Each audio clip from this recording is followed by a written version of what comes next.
වසර 5000ක් පුරාවට මහ පොළව මත වැළලී ගිය ශ්‍රේෂ්ඨ ශිෂ්ටාචාරයක අභිමානනීය හෙළිදරව්ව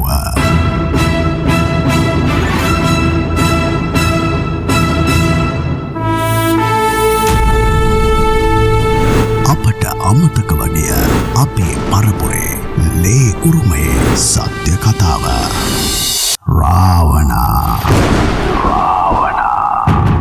ආයුෂ බොහෝ වේවා කියලා ඔබට ප්‍රාර්ථනා කරනවා. සියත TV රාවණා වැඩසටහන දැන් ඔබ දන්නවා කාලාන්තරයක් තිස්සේ ඔබ මේ වෙලාව වෙන් කරගෙන ඉන්නේ.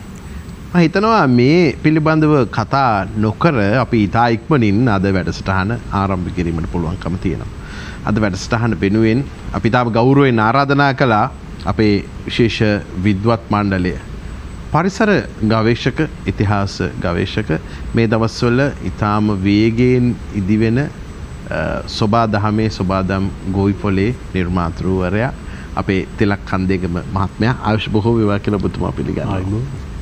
දැන් එතුමන් ඉන්නකොට මේ වැඩසටහනට විශාල ආලෝකයක් රැගෙන ආපු බොහෝ කාලාන්තරයක් තිස්සේ මේ වැඩසටහනට සම්බන්ධ වෙන නමුත් ඊටාම කාර්යබහුල නිසා දරුවන්ට මේ ලබා දෙන දේශීය ඥානයත් එක්ක අපි එතුමියව අද අපිට ඉඩකඩ ලැබෙනවා සම්බන්ධ කරගන්න වැඩසටහනට කොළඹ විශ්වවිද්‍යාලයේ දේශීය වෛද්‍ය විද්‍යායතනයේ ජ්‍යෙෂ්ඨ කතිකාචාර්ය එතුමිය සජීවා හැරපත්දිනිය නැතිනිය ආයුෂ බොහෝ වේවා කියලා පිළිගන්නවා.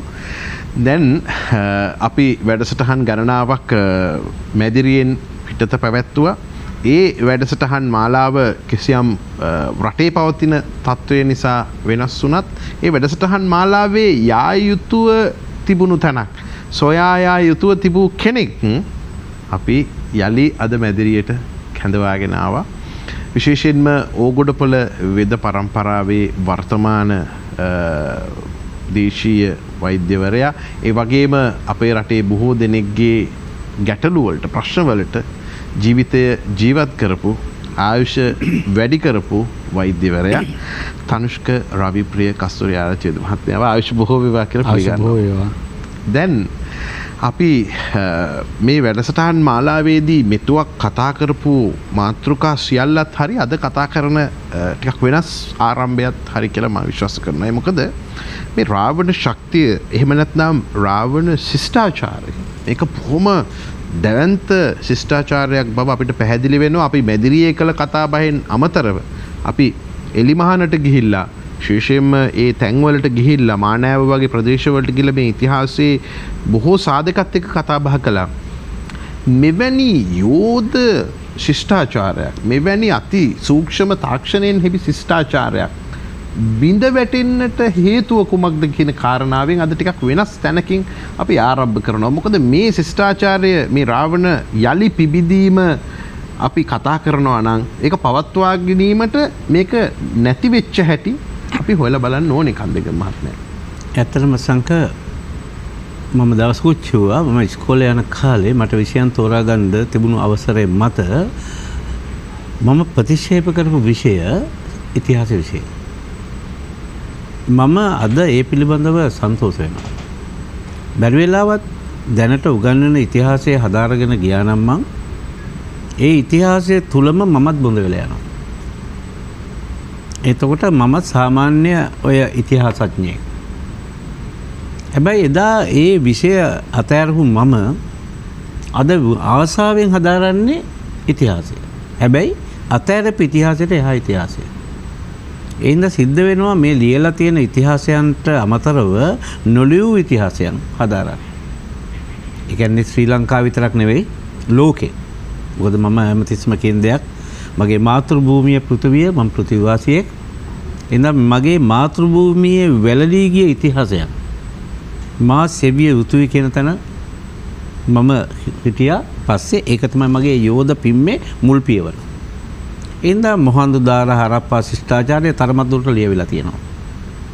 හින්දු නිම්න ශිෂ්ටාචාරයන් තරමක් දුරට ලියවිලා තියෙනවා. ඒ ලියවිච්ච ඉතිහාසයන් තරමක් දුරට සම්පූර්ණ නෙවෙයි. ඒ ඉතිහාසයන් ඒව මායා ගෝත්‍රික ඉතිහාසයත් ලියවිලා තියෙනවා. ඒ සියල්ල හදාරගෙන එනකොට ශ්‍රී ලංකාවේ නොලියූ ඉතිහාසයක්. එක දශමයක් ලියපු නැති ඉතිහාසයක්. යට වෙලා මේක තමයි ගැඹුරුම ඉතිහාසය. ඇයි ගැඹුර පේන්නේ නැහැ. ගැඹුරෙන් උඩ ඉතිහාසය තට්ටු ඇවිල්ලා අද මේ තියෙන ඉතිහාසය තමයි උඩම තට්ටුව මම ප්‍රතික්ෂේප කරපු එක. එතකොට ඒ ගැඹුරු ඉතිහාසය පතුලෙම තියෙන ඉතිහාසය හොයන්න ඕනේ කියන එක උඩ තමයි මම රාවණ ඉතිහාසය ජනප්‍රවාද හරහා හදාරන්න ගත්තා. ඒ කියන්නේ බිත්ති ටික තියෙනවා අතිවාරමක් පේන්නේ පේන්නේ නැහැ. ඉතින් ඒක හදාරගෙන යනකොට පුංචි උදව් හම්බෙනවා වර්තමාන පුරාවිද්‍යාවෙන්. පුංචි උදාහරණ. ඒ කියන්නේ යටට හාරන්න ඕනේ බව. හැරීම පිළිබඳව යම් කිසි දෙයක් තියෙනවා මේ වර්තමාන පුරාවිද්‍යාව තුළ. එතකොට එහෙම හාරගෙන යනකොට මම හාරන්නේ පස් නෙවෙයි මිනිසුන්ගේ ජනප්‍රවාද. ඒ ජනප්‍රවාද තුළ හදාරගෙන යනකොට තමයි සිද්ධ වෙන්නේ අපි ওই ගමන් කරපු තැන් වලට යන්න. ඉතිහාසයේ මානව. දැන් මම ඉන්න ලග්ගල මෙහෙරම හදාරන්න වෙනවා මේක හදාරන්න. ඒ හදාරනවල ජනප්‍රවාද අස්සෙම තියෙන දෙයක් අතට අහු වෙනවා. ජනප්‍රවාද අස්සේ තිබුණු කතන්දරය නමුත් අතට අහු වෙනවා. ඒක තමයි මානවයේදී හම්බෙන වර්ග පූර්ණිකාව. ඔය උතනට එහා පැත්තේ ගොඩාක් දේවල් තිබුණා නමුත් ඔය ලියවිච්ච ඔයකොල ටිකවත් නොතිබුණා නම් කවුරුවත් මේක පිළිගන්නේ නැහැ. ඒක එක තැනක තියෙනවා ලස්සන කතාවක්. ඒ තමයි කවදා හෝ දවසක මේ ජාතිය නැති වෙලා යන්නේ වරිගබද අකාමාති මකාවෙති වෙලා. යක්ෂ භාෂාවෙන් වරිගබද අකාමාති මකාවෙති. ඒක කියන්නේ අපේ වර්ගය පාවලා දීලා. ඉතිහාසයේ ජනප්‍රවාද දිහා බලාගෙන යනකොට පාවා දීම කුවේණිගේ ඉඳලා ඔය හැම තැනටම කුවේණිගේ ඉඳලා විභීෂණගේ ඉඳලා ඔය සියලුම පාවා දීම් ටික තියෙනවා. අද දක්වාත් මේ පාවා දීම් තියෙනවා. මේ පාවා දීම් වල ඉතිහාසය හදාරනකොට එතන තියෙන්නේ බලය පිළිබඳව තියෙන මේ පොරයක් බල අරගලයක්.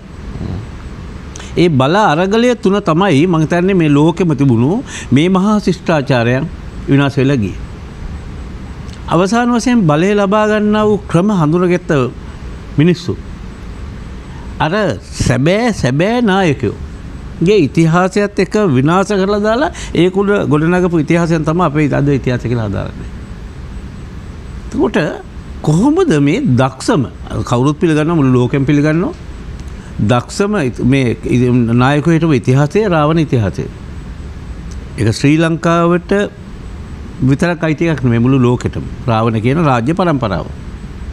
මේ රාවණ කියන රාජ්‍ය පරම්පරාව රාවණවරු රජවරු විසින් විනාශ කරනවා. එයින් පස්සේ ආපු පරම්පරාව රජවරු.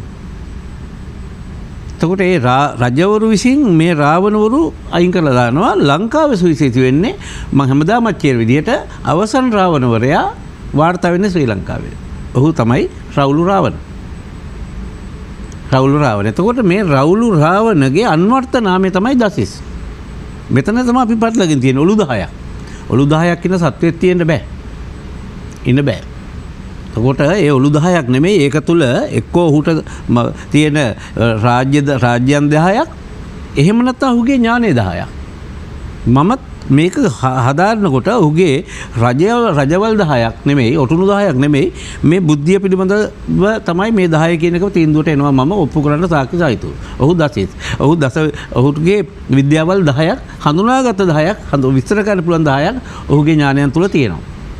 අන්නේ ඥානවන්තයා විනාශ කළේ කොහොමද? මට හොයන්න ඕනේ එච්චරයි. මෙච්චර ඥානයක් තිබුණා නම් ඔහුට ගුවන්ගත වෙන්න පුළුවන් නම් ඔහුට ශබ්ද තරංගයක් පාවිච්චි කරලා මහා දේවල් කරන්න පුළුවන්කම තියෙනවා නම් ඔහුට ශබ්ද තරංගයක් පාවිච්චි කරලා වලාකුළු එක්කව කරගන්න පුළුවන්කම තියෙනවා නම් ඔහුට ශබ්ද තරංගයක් පාවිච්චි කරලා ජලාංශුවක් හදාගන්න පුළුවන්කම තියෙනවා නම් එවැනි තිබෙන ඒවා කොහොමද විනාශ වුනේ? කොහොමද ඒවා නැති වෙලා ගියේ?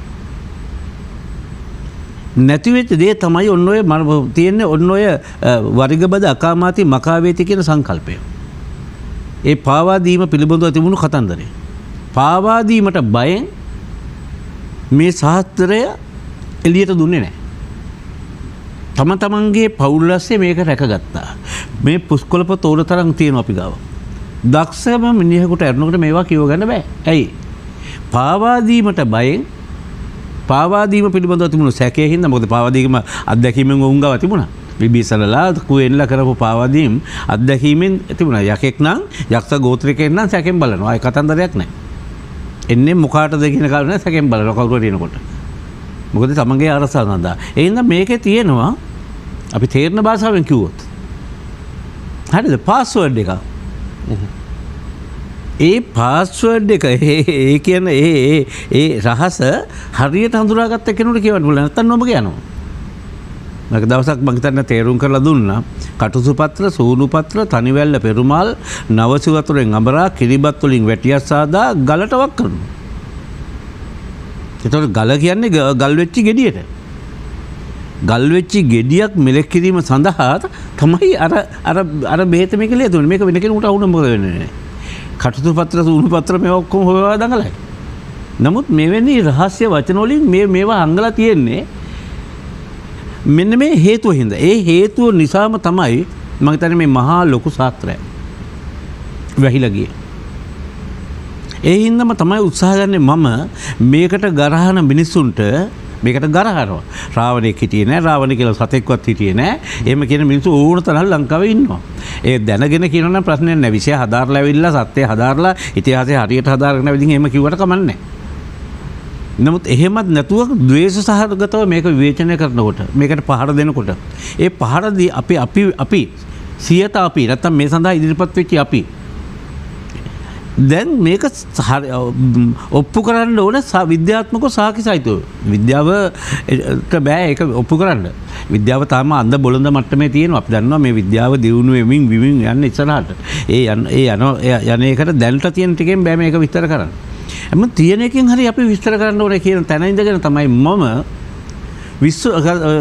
හොයනකොට තමයි අහුවෙන්නේ රාවණයන් සූර්යයා විශ්වාස කරන මිනිසුන් සූර්ය වංශිකයන්ය කියන තැන. සූර්ය වංශිකයන් නම් අපි එහෙනම් අපි සූර්යයාට මුල් තැන දෙන්න ඕනේ. එහෙනම් අපේ සූර්යයා ලංකාව උඩ ඉන්නකොට අපි සූර්ය මංගල්‍ය පවත්වනවා. අපි පහනක් පත්තු කරනකොට උත්සවයකදී පහනක් පත්තු කරලා සූර්යයා සංකේතවත් කරනවා. මෙවැනි තොරතුරු විශාල ප්‍රමාණයක් අරගෙන මේක සත්‍ය කියලා ඔප්පු කරමු. මම සූර්යයාගේ ශක්තියෙන් හඳුනාගෙන සූර්යයාගේ හයිඩ්‍රජන් හීලියම් වීම ශක්තිය නිෂ්පාදනය කිරීමක්ය. ඒක එළියට නිකුත් කිරීම නිසා ඇතිවෙන්නේ තරංගයක්ය. තරංගයේ මුල කොටස තීව්‍රය. එයින් පස්සේ කියලා මේ ටික අරගෙන මේකේ නැනෝමීටර් 390 මෙහා පැත්තේ තියෙන කොටස අතිශයින්ම සියුම්ය.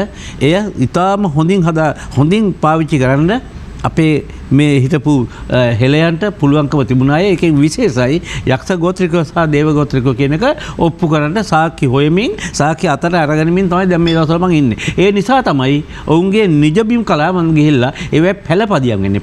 දැන් ඔය පැලපදියම් වෙනවා. ඒ වචනේ හරිම තේරුම මේකයි. එහෙනම් මට සිද්ධ වෙලා තියෙනවා ලග්ගල පැලපදියම් වෙන්න.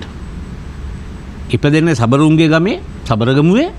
එතන තමයි එක අයිතිය සබරුන්ගේ ගමේ ඉපදිච්ච මම සබරුන් අතරලා සබරු කියන්නේ වැද්දෝ කියන්නේ යක්ෂ ගෝත්‍රිකයන්ගේ තාමත් මුල් අවස්ථාවේ තියෙන එකක්. එතනින් ඉපදිලා මම කොහොඹ යකාගෙන් හොයාගෙන ඇවිල්ලා දැන් පැලපදියම් වෙනවා කොහෙද? ලග්ගල.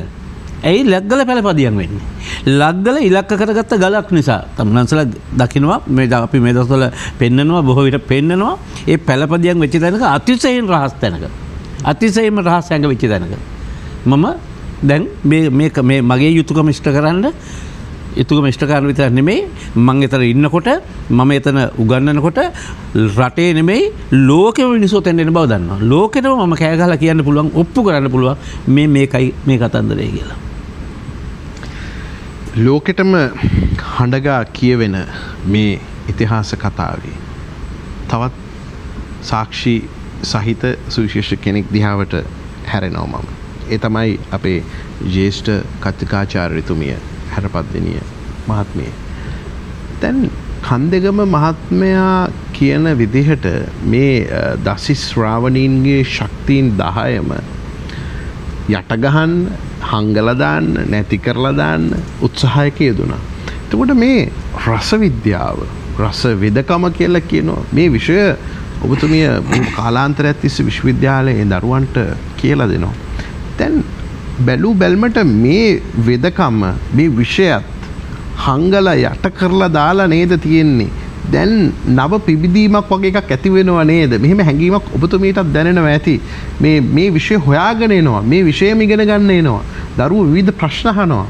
ඔබතුමිය මේ ප්‍රායෝගික අත්දැකීම කොහොමද අපිට විග්‍රහ කරන්නේ? ඔව් ඇත්තටම දැන් කන්දගම මැතිතුමා කිව්වා වගේ දසි ශ්‍රාවණයන්ගේ ඥාන 10 ඒ ඥාන 10 අපිට ඊටාම පැහැදිලිවම ඔප්පු කරන්න පුළුවන් මොනවාද ඒවට සාධක අනන්ත අප්‍රමාණ තියෙනවා. ඉතින් ඇත්තටම අපි රස ශාස්ත්‍රය ගත්තාම රස ශාස්ත්‍රයේ නිර්මාතෘවරයා අපේ ඇත්තටම අපේ රාවණ රජතුමා තමයි එතෙන්දිත් සලකන්න ඕනේ. ඉතින් මේක ගැන ඇත්තටම දැන් මෙතුමා කතා කර අපේ ඉතිහාසයේ කොයිතරම් යට වෙලා තියෙනවද කියලා. බිත්ති විතරක් තිබිලා අතිවාරමක් හොයාගන්න නැති තැනක. ඒ වගේ තමයි රස ශාස්ත්‍රයේ තත්ත්වය විශේෂයෙන්ම ශ්‍රී ලංකාවේ. බොහෝ දෙනෙක් අපි දැන් විශේෂයෙන්ම මේ වැඩසටහන තුලින් අපි රස ශාස්ත්‍රය ගැන රස විද්‍යාව ගැන කතා කරනවා.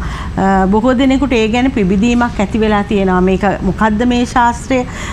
අනන්ත අප්‍රමාණ ඇමතුම් හම්බ වෙනවා. කොහොමද අපි මේ ශාස්ත්‍රය ඉගෙන ගන්නේ? මේක ගැන තියෙන පොත්පත් මොනවාද? ඒ වගේ විවිධාකාර ප්‍රශ්න වලට අපි නිරන්තරයෙන්ම මුහුණ දෙනවා. මොකද මේ තියෙන අර නැති වෙලා ගිය වැළලීලා ගිය ඉතිහාසය නැවත අපි ඉහළට ගැනීමට තමයි කරන මේ වෑයම නිසා බොහෝ දෙනෙක් ඒක ගැන දැනුවත්. ඇත්තටම ගත්තොත් විශේෂයෙන්ම නිතරම මගේ වැඩසටහනවලදී මම කියනවා මේ රස ශාස්ත්‍රය කියන්නේ මොකද්ද? ඒකේ ඉතිහාසය ගැනත් මම දැනගත්තේ ලංකාවේදී නෙවෙයි.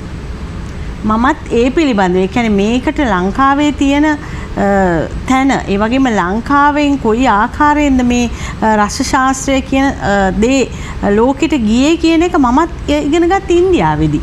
ඒ කියන්නේ අපේ ඉතිහාසයේ ඒ තරමට අපේ රටේ වැළලීලා ගිහිලා තියෙන. ඒ වගේම දැන් පෙර දවස්වල විශේෂයෙන්ම අපි ශිෂ්‍ය ශිෂ්‍යාවන් හැටියට ඉගෙන ගන්න කාලේ වුණත් අපිට මේ තරම් දැනුමක් තිබුණේ නැහැ මේ ශාස්ත්‍රය ගැන.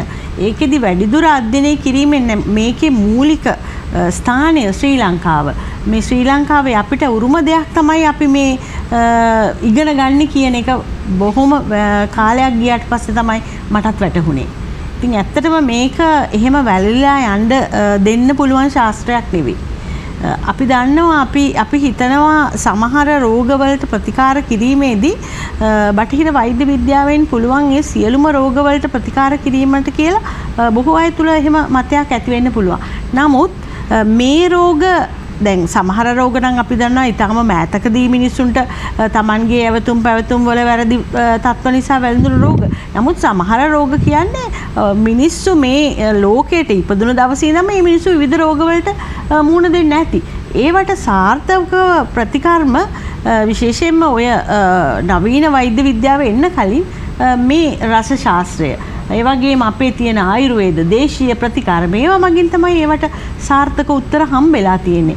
දැන් අපි අද වුණත් සමහර විවිධාකාර ඖෂධ වලින් හොද කරන්න බැරි රෝග තත්ත්වයන් මේ රස ශාස්ත්‍රය භාවිතා කරලා ඊටාම සරල ආකාරයෙන් සුව කිරීම සිද්ධ කරනවා. දැන් අපි සමහරක් මම මේ පොඩි උදාහරණයක් කියන්නේ විශේෂයෙන්ම අපි මානසික රෝග ඒ මානසික රෝග ගත්තහම අපි සමහරක් වෙලාවට හිතනවා මේක අපිට ප්‍රතිකර්ම කළ යුතු නැති කරන්න බැරි අවස්ථාවක්.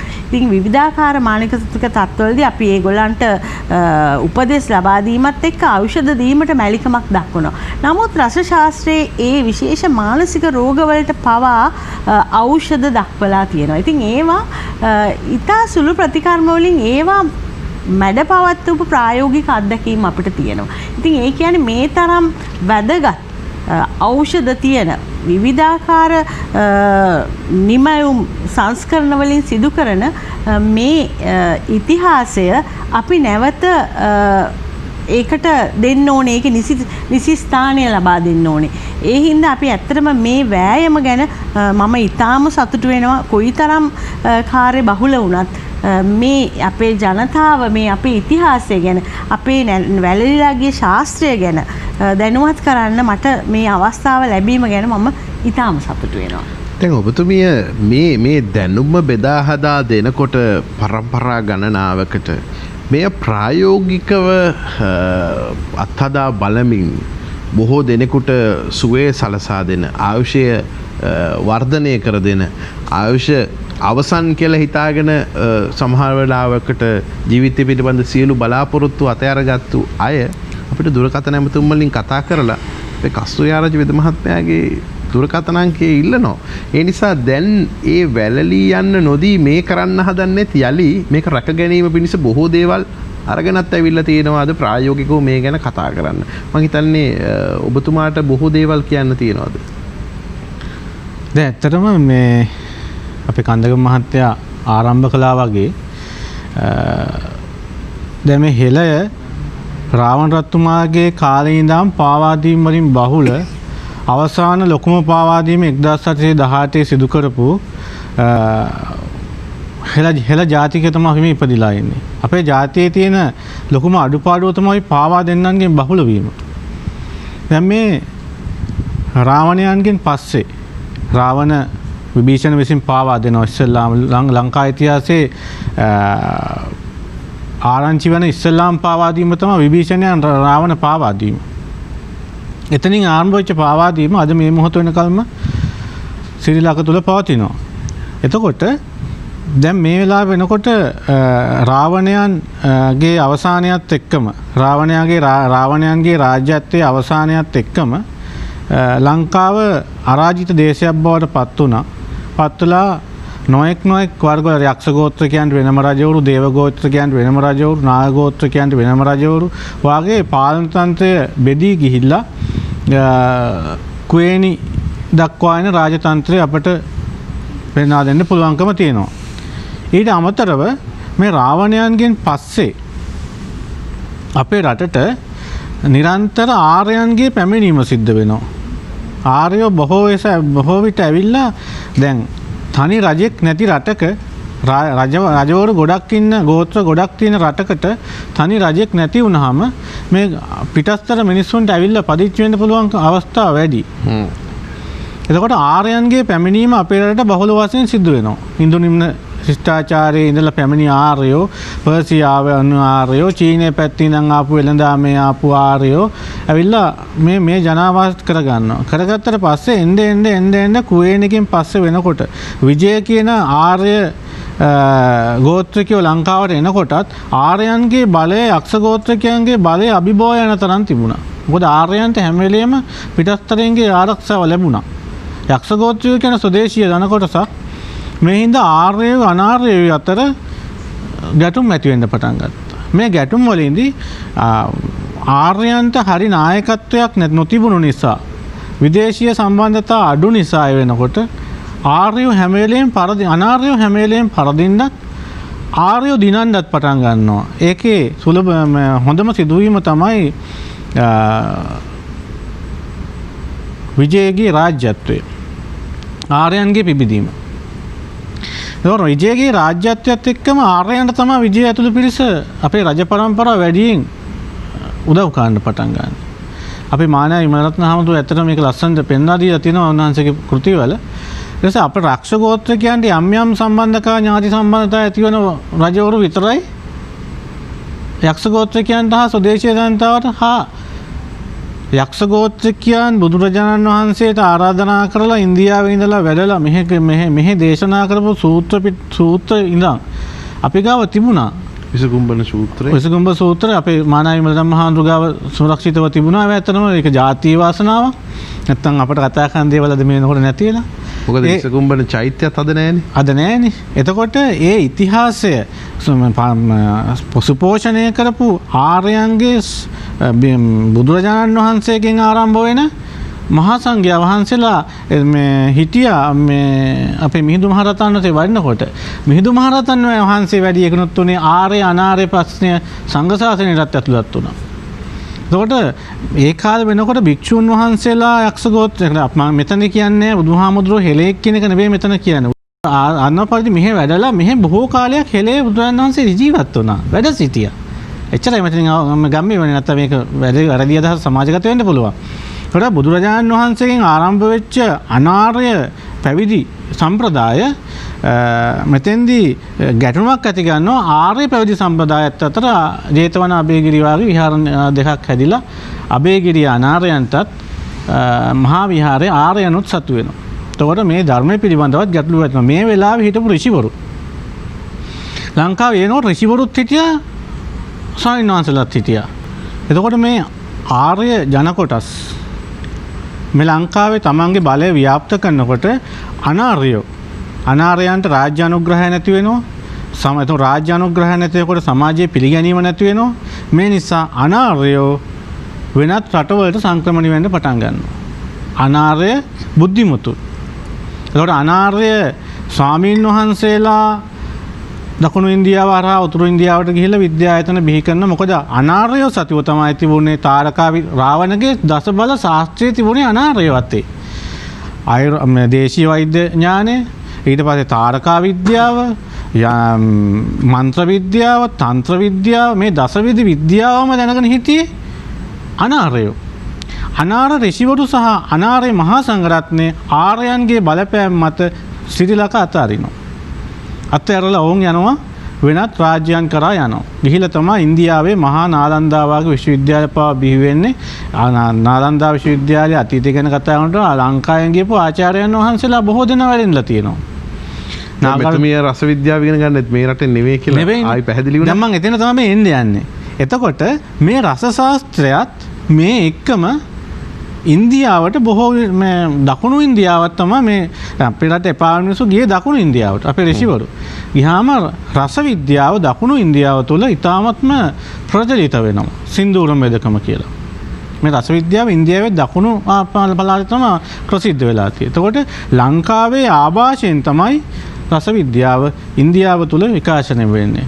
එතකොට ඉන්දියානුවන් ඒ වුණාම හැම වෙලේම දන්නවා රසදිය භාවිතා කරලා වැඩ කරපු ලෝකේ පළවෙනියා රාවණ බව. ඔවුන් මේ ගෞරවය හැම වෙලේම ලංකාවට දෙනවා. දුන්නට මේ ගෞරවය ලංකාවේ අපි ගන්නෙ නෑ. අපේ දේවල් අපි එළියට දාන්නේ. දැන් සුජීව හරපද්දනි මහත්මිය ප්‍රකාශ කරයි අපේ ඇත්තටම රසරත්ත සමුච්චය ඒ වගේ ඉන්දියන් ග්‍රන්ථ තියෙනවා. අපි පරිශීලනය කරනවා. ඒ වගේම අපට ආවේනික වෙච්ච රසවේදකමක් පාරම්පරික විඥානය තුළ තියෙනවා. එතකොට ආයුර්වේදය තුළින් අපි මේ තියෙන්නේ රසදිය. එතකොට මේ රසදිය තමයි මේ රස වෛද්‍ය විද්‍යාවේ ප්‍රධානය වෙන්නේ. ප්‍රධාන ඖෂධය රසදිය. හරි?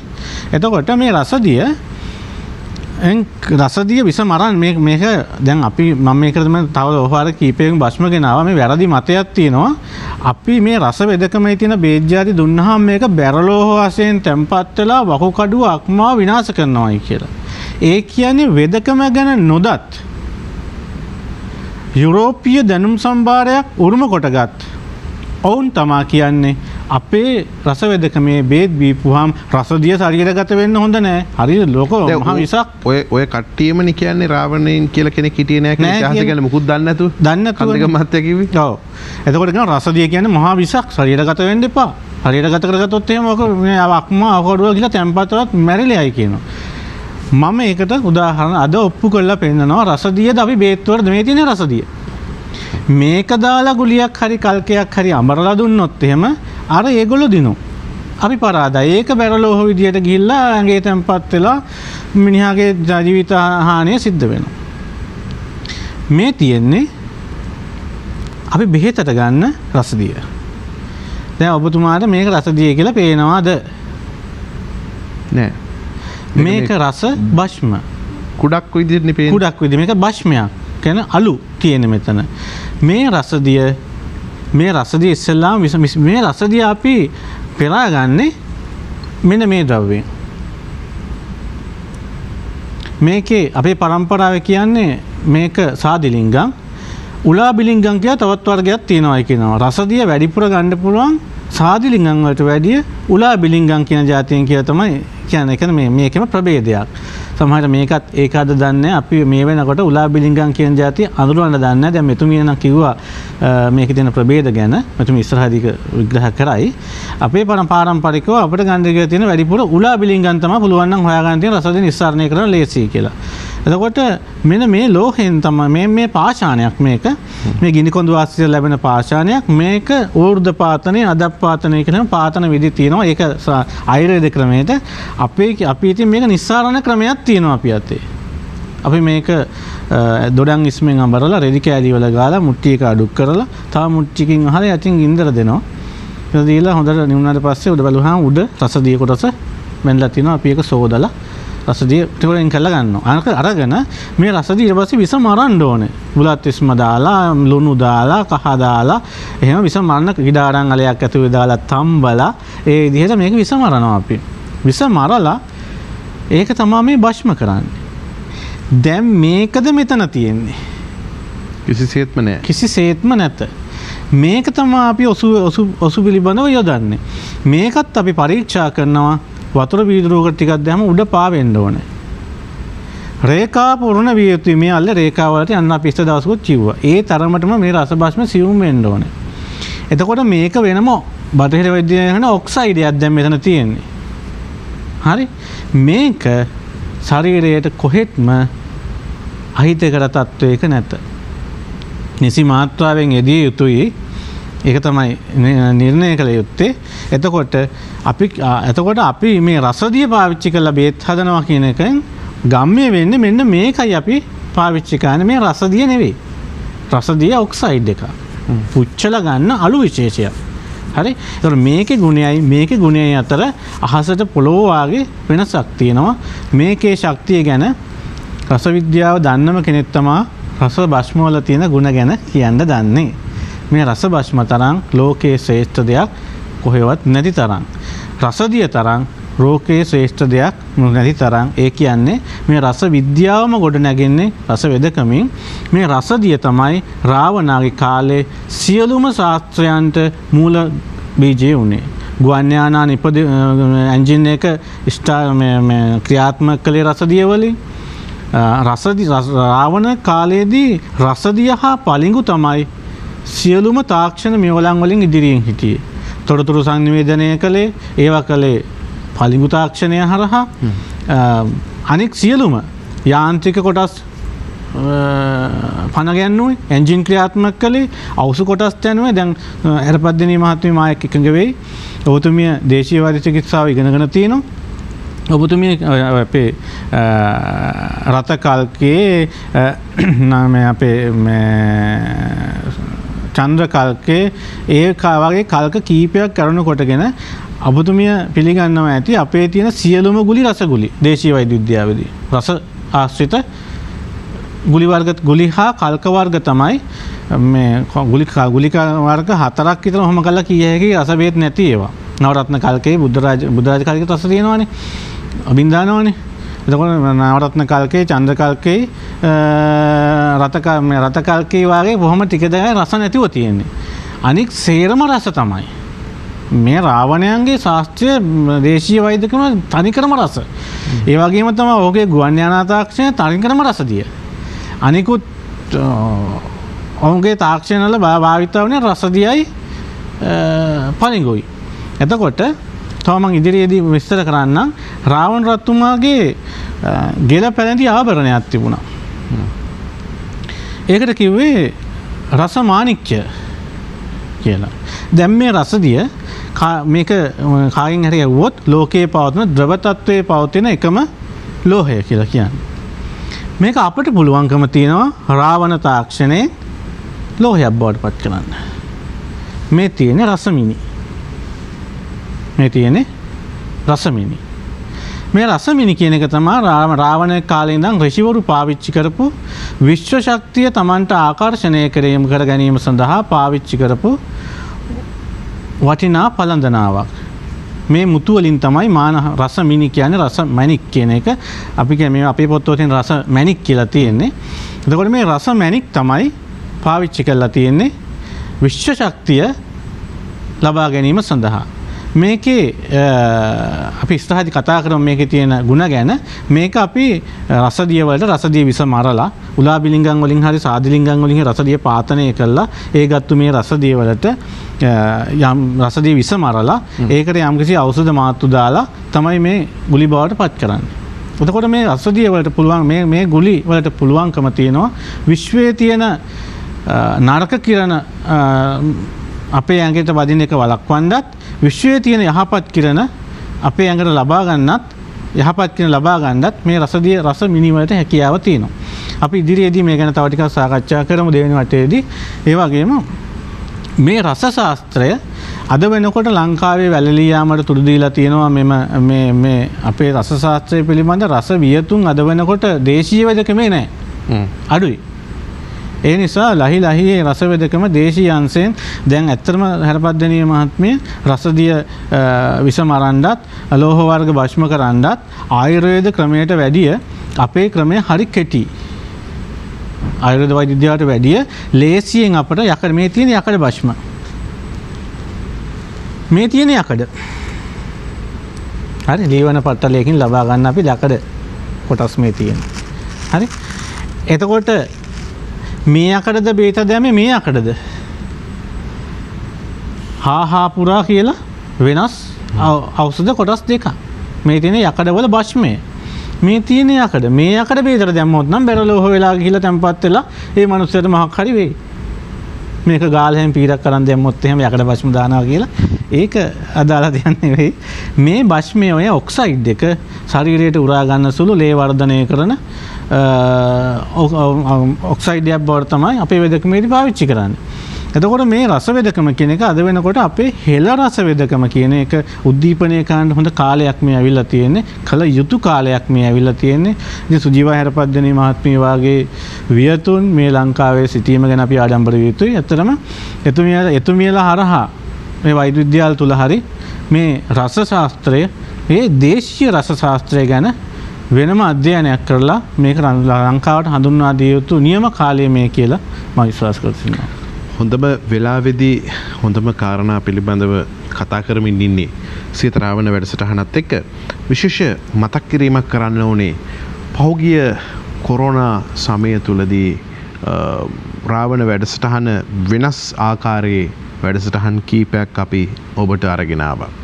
ඒ තමයි හෙළසුවය ආයතනයත් එක්ක එහි වෛද්‍ය කණ්ඩායම් මෙහි රැගෙන ඇවිල්ලා විශේෂයෙන්ම කොරෝනා වෙනුවෙන් ඔවුන් නිර්මාණය කරපු දුම් හට්ටියේ ප්‍රතිකර්ම පිළිබඳව තවත් කෘෂි රසායන වලින් තොරව කෘෂි වගාවට එක් කරන දේශීය පොහොර හදාගන්නේ කොහොමද කියන කාරණාව පිළිබඳව මේ සියලු දේ කරන්නට හෙළසුවය නිර්මාතෘතුමිය විදිහට විශාල කැපවීමක් කරපු වෛද්‍ය ප්‍රියන්තා සේනානායක මහත්මිය පසුගියදා සදහටම මෙලොවින් සමුගත්තා. නමුත් ඒ එතුමිය සොයාගත්තු සුවිශේෂ වටිනාකම් අපේ පොළවේ ඉතිරි කර යන්නට එතුමිය විශාල පරම්පරාවක් ඇති කරගත්තා. ඒ සියලු වෛද්‍යවරුන්ට වගේම විශේෂයෙන්ම ප්‍රියන්තා සේනානායක මහත්මියට නිවන් සුවය අත්වේවා කියන කාරණාව, ඒ වගේම හෙළසුවය ආයතනය ආරම්භ කරමින් මේ මුළු මහත් ලෝකෙටම ලබා දුන්නා වූ සුවිශේෂ වටිනාකම ඉදිරියටත් රැකගෙන යන්නට ඒ සියලු දෙනාට ශක්තිය ධෛර්ය ලැබේවා කියන ප්‍රාර්ථනාව අපි සියතරාවනා වැඩසටහනින් සිද්ධ කරනවා. මොකද අපේ වැඩසටහනට ඇවිල්ලා මේ රටේ බොහෝමයක් ගැටලු තියෙන අයට ඒ අය පිහිට වුණා. ඒ කාරණාව සිහිපත් කරමින් අපි යනවා විරාමයකට. වසර 5000ක් පුරාවට මහ පොළව මත වැළලී ගිය ශ්‍රේෂ්ඨ ශිෂ්ටාචාරයක අභිමානනීය හෙළිදරව්ව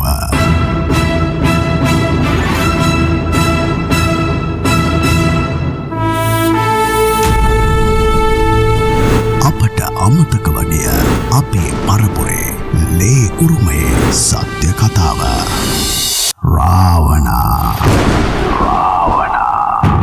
ඇත්තට මතක් කරලා බැලුවොත් මීට අවුරුදු 3-4කට කලින් හුඟක් අයට කතාව අමතක වෙලා තිබ්බේ. අපේ පරපුරේ අපේ උරුමය අමතක වෙලා තිබ්බේ.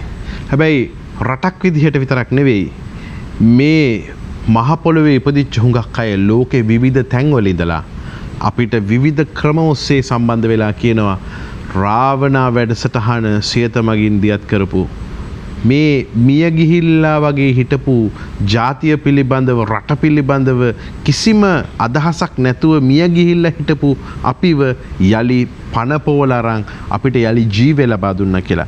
මේ ජීවය ලබා දෙන්නට මේ වටිනා කාලය වෙන් කරපු සියත රූපවාහිනී විශේෂයෙන්ම Voice of Asia මාධ්‍ය ජාලයේ ගරු සභාපතිතුමා රොෂාන්ත කාර්යපෙරුම මැතිතුමන්ව අපි ඊටම ගෞරවයෙන් සිහිපත් කරනවා. කිසිදු ලාභ ප්‍රයෝජනයක් ගැන නොසිතා මේ වැය කරපු කාලය බොහොම සුවිශේෂයි. ඒ ආයෝජනය කරන්නේ අනාගත පරම්පරාව වෙනුවෙන් ඉතිහාස කතාව වර්තමානයේ කියමින් ඉතිහාසයේ වටිනාකම් වර්තමානයේ මතු කර පෙන්වමින් යන්නට බැරි තැන්වලට යන්නට අපිට මාර්ගය කියා දෙමින් විශේෂයෙන්ම Voice of Asia මාධ්‍ය ජාලයේ මේ සියත රූපවාහිනිය ඇතුළු මේ මාධ්‍ය ජාලයේම ජ්‍යෙෂ්ඨ උපදේශකතුමා ප්‍රියන්ත කාර්යපෙරු මහත්මයා මේ වැඩසටහන ආරම්භ කරන්න ස්වල්ප මොහොතකට කලිනුත් කතා කරලා අහනවා ඔක්කොම ඇවිල්ලා ඉන්නව නේද වැඩසටහන නිවැරදි දිශානතිය කරා යන්නට ඕනේ. එතුමන්ට මේ වැඩසටහන ආරම්භක මොහොතේ ඉඳලා තිබ්බ මහ විශාල මේ දේශීයත්වයේ පිළිබඳව අපි කියනවා නම් කැක්කුමක්. ඒ කැක්කුම ඒ ඕමනාව මුළු මහත් ආයතනය පුරාම විසිරිලා පැතිරිලා නිෂ්පාදකතුමා සජීව බාලසූරිය මහත්මයා ප්‍රමුඛ මේ කැමරාවල ඉන්න ශිල්පීන් නේපත්‍යාගාරයේ අපිව මේ වැඩසටහනට හැඩගන්වන ශිල්පීන් අපිට සංග්‍රහ කරන තේකක් හදලා ගෙනත් දෙන්න තැන ඉඳලා ආරක්ෂක නිලධාරියාගේ ඉඳලා ගිණුම් අංශය ප්‍රවාහන අංශය අලෙවි අංශය මේ සියලු දෙනා මේ වැඩසටහනත් එක්ක බැඳිලා ඉන්නේ. ඒ නිසා මේ වැඩසටහන වෙනුවෙන් මේ ආයතනය ලබා දෙන ධෛර්ය ශක්තිය වෙන් කරන කැපවීම මනින්න අපිට මිමි නෑ කියන්න වචන නෑ. ඒ නිසා අපි නැවත නැවතත් මේ ආයතනයට මේ ගෞරවය ලබා දෙන්න ඕනේ සභාපතිතුමන්ගේ ඉඳලා පල්ලෙහාම පුංචිම කෙනා දක්වා. පුංචිම කෙනා කියලා කියනවනම් මේ ආයතනේ මං හිතන්නේ මම වෙන්නේ නැති. ඒ නිසා මටත් ඒක ලැබෙනවා. අපි ප්‍රේක්ෂකාගාරයේ ඉන්න ඔබ තමුන්නාන්සලා සියලු දෙනාටම ස්තුතිවන්ත වෙනවා. ඔබ තමයි අපිව දිරිමත් කරන්නේ. ඔබ තමයි අපිව දවසින් දවස මොහොතින් මොහොත මේ වැඩසටහනේදී ශක්ති සම්පන්න කරන්නේ. ඒ ධෛර්යය, ඒ ශක්තිය අපේ අත්වැලකොට අපි ඉදිරියට යනවා. එහෙමනම් මම යලි හැරෙනවා ඒ ප්‍රේක්ෂකාගාරයේ බොහෝ දෙනාගේ සිත් ඇද බැඳ ගන්නා තිලක් කන්දේගම මහත්මයා දෙසට හැරෙනවා. විවිධ විදිහට ඔබතුමාට ඒ අයගේ ප්‍රශංසා ලැබෙනවා. විවිධ විදිහට ඒ ආදරය ඒ ගෞරවය ලබා ගන්න හරි අමාරුයි. විශේෂයෙන්ම වැඩසටහනක ඉතිහාසය ගැන කතා කරාම පහුවදාට විවිධ දේවල් කියන සමාජයක් ඉන්නේ. හැබැයි මේ වැඩසටහන එහෙම නෑ. දවසින් දවස ආදරය වැඩි වෙනවා. දැන් මේ දේශීය වෙදකම පිළිබඳව වෛද්‍යාචාර්යතුමා අපේ හැරපත්දිනේ ජ්‍යෙෂ්ඨ කතිකාචාර්යතුමේ කතා කරද්දී ඔබතුමා හොයාගෙන යන ඉතිහාසයේ පරිසරයේ මේ වෙදකම තියෙනවා. මම අසංක කරපු කතාවට කොටසක් එක්කව කරන්න ඕනේ. මේ වැඩසටහන ලංකාවේ නෙමෙයි මුළු ලෝකෙම කට්ටිය උවමනාවෙන් බලනවා. ඔවුන් නිරන්තරයෙන් මට දුරකථනයෙන් මාව මේ අමතනවා. ඊයේ හදිසියෙම එංගලන්තේ මහත්තයෙක් මට කතා කරලා කියනවා ඔබතුමා සියතට යනකොට ඒ සඳහා බරපැන මම ගෙවන්න සූදානම්.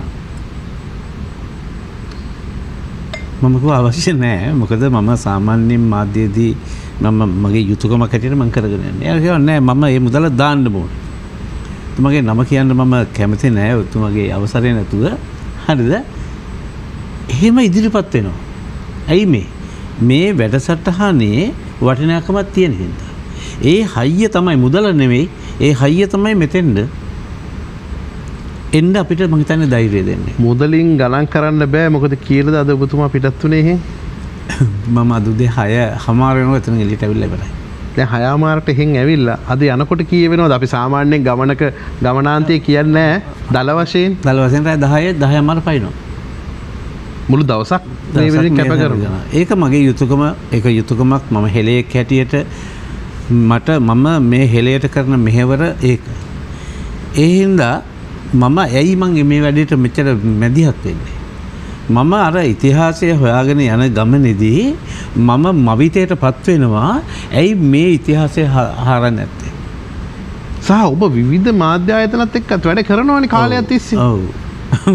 ඉතින් ඒ නිසා ඒ ඇවිල්ලා නමුත් මට මේ ඉතිහාසයේ බය නැතුව කතා කරන්න වේදිකාව හදන්නේ තියත මේ මාධ්‍යාලේ.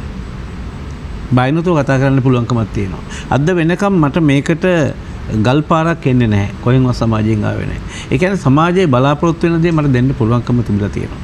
මම මැරෙන්න බය නැහැ. මරණයට කීප සැරයක්ම මුහුණ දුන්නා. මොකද මේක ත්‍රස්තවාදයෙන් පිළිච්ච රටක්. ත්‍රස්තවාදයේ කීපයකට මම මුහුණ දුන්නා. 1971 80 ගණන් වල ඊට පස්සේ අවුරුදු 30ක් තිබුණා. අනිත් මුහුණ දුන්නා. තැන් වලදී. ඒක තැනකටම මම බය හිතේ තිබුණේ නැහැ. දුකක් තිබුණේ නැහැ මැරෙන්න. හැබැයි අද දුකයි.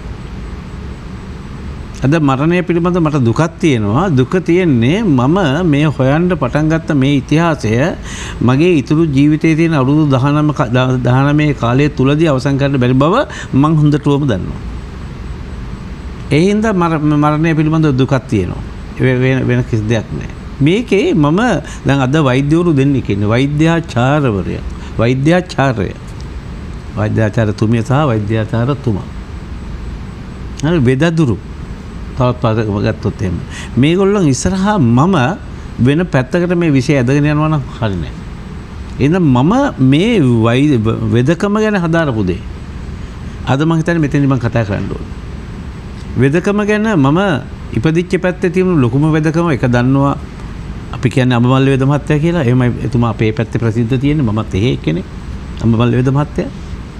එතකොට අඹමල්ල වේද මහත්තයා දන්නවා සර්වාංග වේද මහත්තුරු හිටියේ කීප දෙනෙක්. එක්කෙනෙක් යටියන්තොට හිටපු ඇරගොල්ල වේද මහත්තයා, කළු වේද මහත්තයා. ඊට පස්සේ මේ ඔබ මේ අඹමල්ල වේද මහත්තයා ඒ වගේ එහෙ වෛද්‍යවරු විශේෂඥ වෛද්‍යවරු හිටියව සර්වාංග වේද වෛද්‍යවරු. ඔවුන් තමයි මේ මුළු ආසනයම බලාගත්තේ. ස්පිරිතාලේ ඇඳන් හිස්. තලිගම ස්පිරිතාලේ ඇඳන් හිස්. ලෙඩු නැහැ. මේ වෛද්‍යාචාර්යවරු මේ විශේෂඥ වෛද්‍යවරු හැටියට මේ කට්ටිය මේක බලාගත්තා. ඔය ඇසේ දේශීය වෛද්‍යවරු ප්‍රාදේශීය වශයෙන් හිටපු වෛද්‍යවරු හිටියා. මගේ ගමෙත් හිටියා. ඒ කළු වේද මහත්තයා. එහෙම වේද මහතුත් ඒ ගමේ කොටස බලාගත්තා. එහෙම තමයි මේ රටේ වෙදකම මේ රටේ ව්‍යාප්ත වෙලා තිබුණේ. ගමේ කට්ටිය බලාගන්න ගමේ වේද මහත්තයා හිටියා.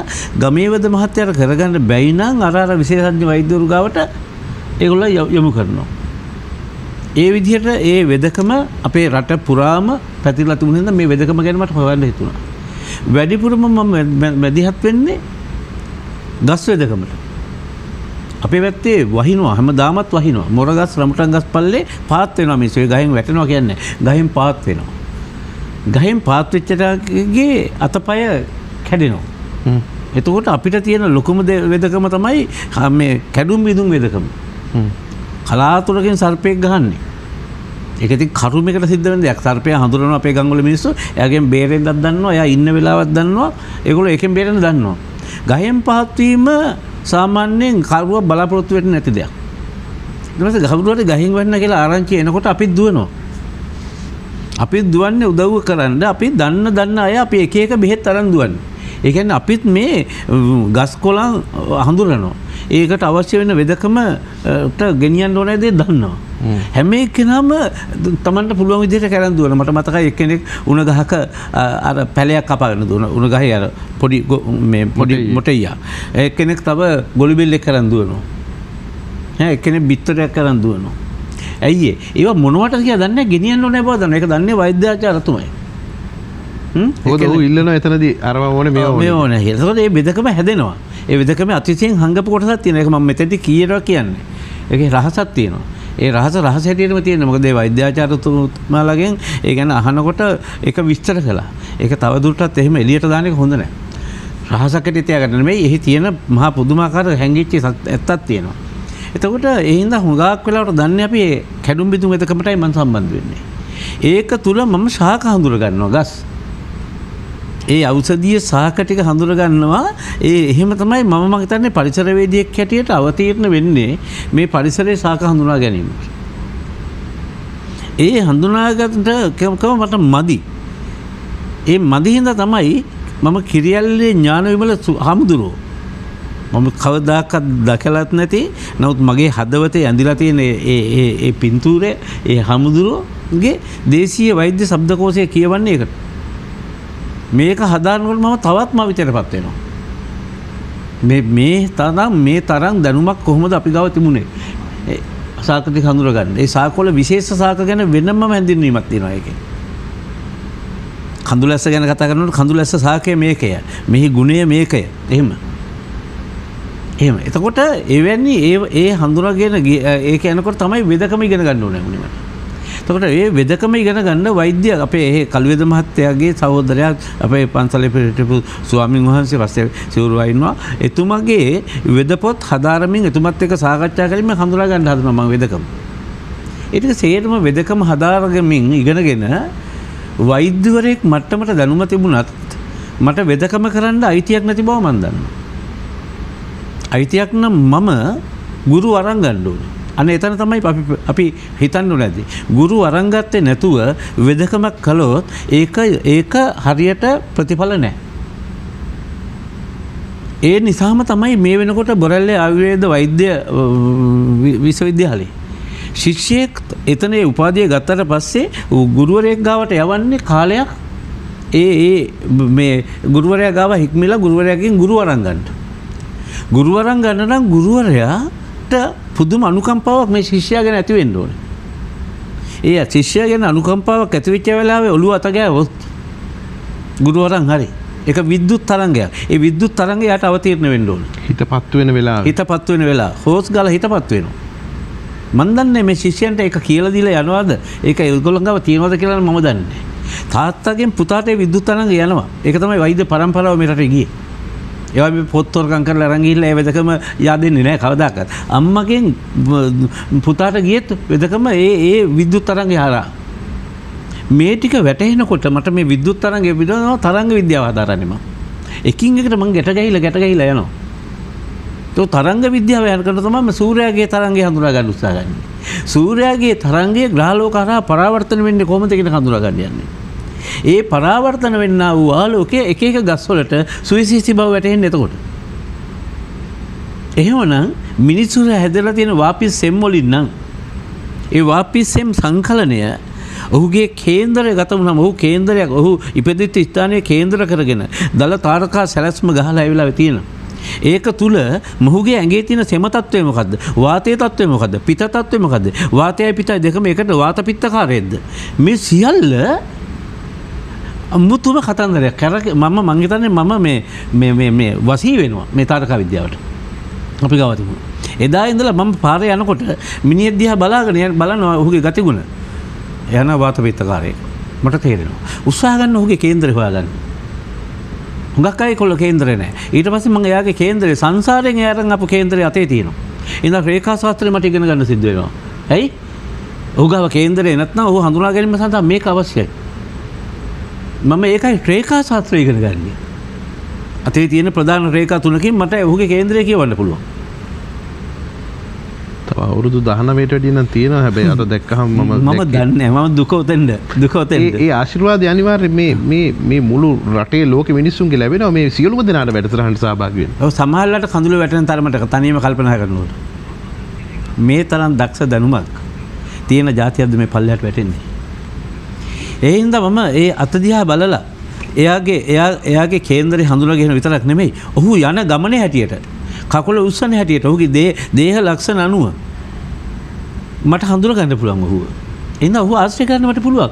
ඔහුගේ රෝගී තත්ත්වය එන්නේ මොකද්ද වහින්දාට කියලා කියන්න පුළුවන්. එහෙනම් රෝගියාගේ වාපිස්සෙම් මේ සංකලනයේ ඒ තියෙන විදිහටයි ඒ හැඩ ගැහිලා තියෙන්නේ. ඒ හැඩ ගැහිම යම්කිසි හේතුවක් හින්දා වෙනස් වුණොත් එහෙම ඔහු රෝගියෙක් බවට පත් වෙනවා. තුන්දොස් කිපිලා. තුන්දොස් කිපීම හඳුනා ගැනීම සඳහා තමයි මේ විශේෂඥ වෛද්‍යවරු නොයෙකුත් ක්‍රමවේද හඳුනගන්නේ. එකක් ප්‍රශ්න කිරීම. ඊරාට කෑවේ මොනවද? පෙරේද කෑවේ මොනවද? අපත්‍ය ආහාරයක් වැටුණා. ඔව් ඒක තුලද මේක උනේ. එහෙම නැත්නම් බලනවා පරිසර සාධකයක් හින්දාද? නාඩි අල්ලලා බලලා නාඩි ගෑන ආකාරය බලලා ඒක කියා ගන්න පුළුවන් වතුර. එහෙම නැත්නම් වැරදි ග්‍රහචාරයක් දැන් තියෙනවා. එහෙනම් තත්කාල කේන්ද්‍රයක් ගාගෙන ඔහු ආපු වෙලාවත් අල්ලගෙන උත්සාහ ගන්නේ ක්‍රමවේද තුන තුලම ඒ ඇතිවෙච්චි තුන්දොස් කිපීම හේතු අරගෙන හේතුව නැති කරන්න. හේතුව නැති කරන්නම තමයි ඒ ග්‍රහලෝක වලට අයිති ශාකව අවශ්‍ය වෙන්නේ. ඒ ශාකත් එක්ක එකතු වෙලා කාපු බෙහෙත ආය අපිට ආය අත්හදා බලන්න ඕනේ නෑ. අපෙන් කවුරු හරි ඉල්ලනවා නම් මේක අත්හදා බලන්න ඕනේ. ඔය වට්ටෝරුව දෙන්න කියලා වැඩක් නෑ. ඒක තමයි සාත්‍රය. ඒක අද්දුටුවයි සත්තයි. පරීක්ෂණය නිරීක්ෂණය නිගමනය එක තුල තියෙනවා. තවත් මොනවද කතා කරන්නේ? වෛද්‍යවරු කියන්නේ පරීක්ෂණය නිරීක්ෂණය නිගමනය කරන්න ඕනේ. පරීක්ෂණය නිරීක්ෂණය නිගමනය කළේ මේ සමාජය තුල. එහෙම කරලා තමයි ගහන්නේ අද්දුටුවයි සත්තයි. අභියෝග කරන්න බෑ මේකට. මේකට අභියෝග කරන්න කට්ටිය එදා හිටියත් අදේ සියලු දෙනාට උත්තර ලැබිලා. ඒ අයත් අපිත් එක්ක අත්වැල් බැඳගෙන බොහෝ දේ කරනවා. බොහෝ දේට දායක වෙනවා. ඒකයි මේකේ සුවිශේෂත්වය.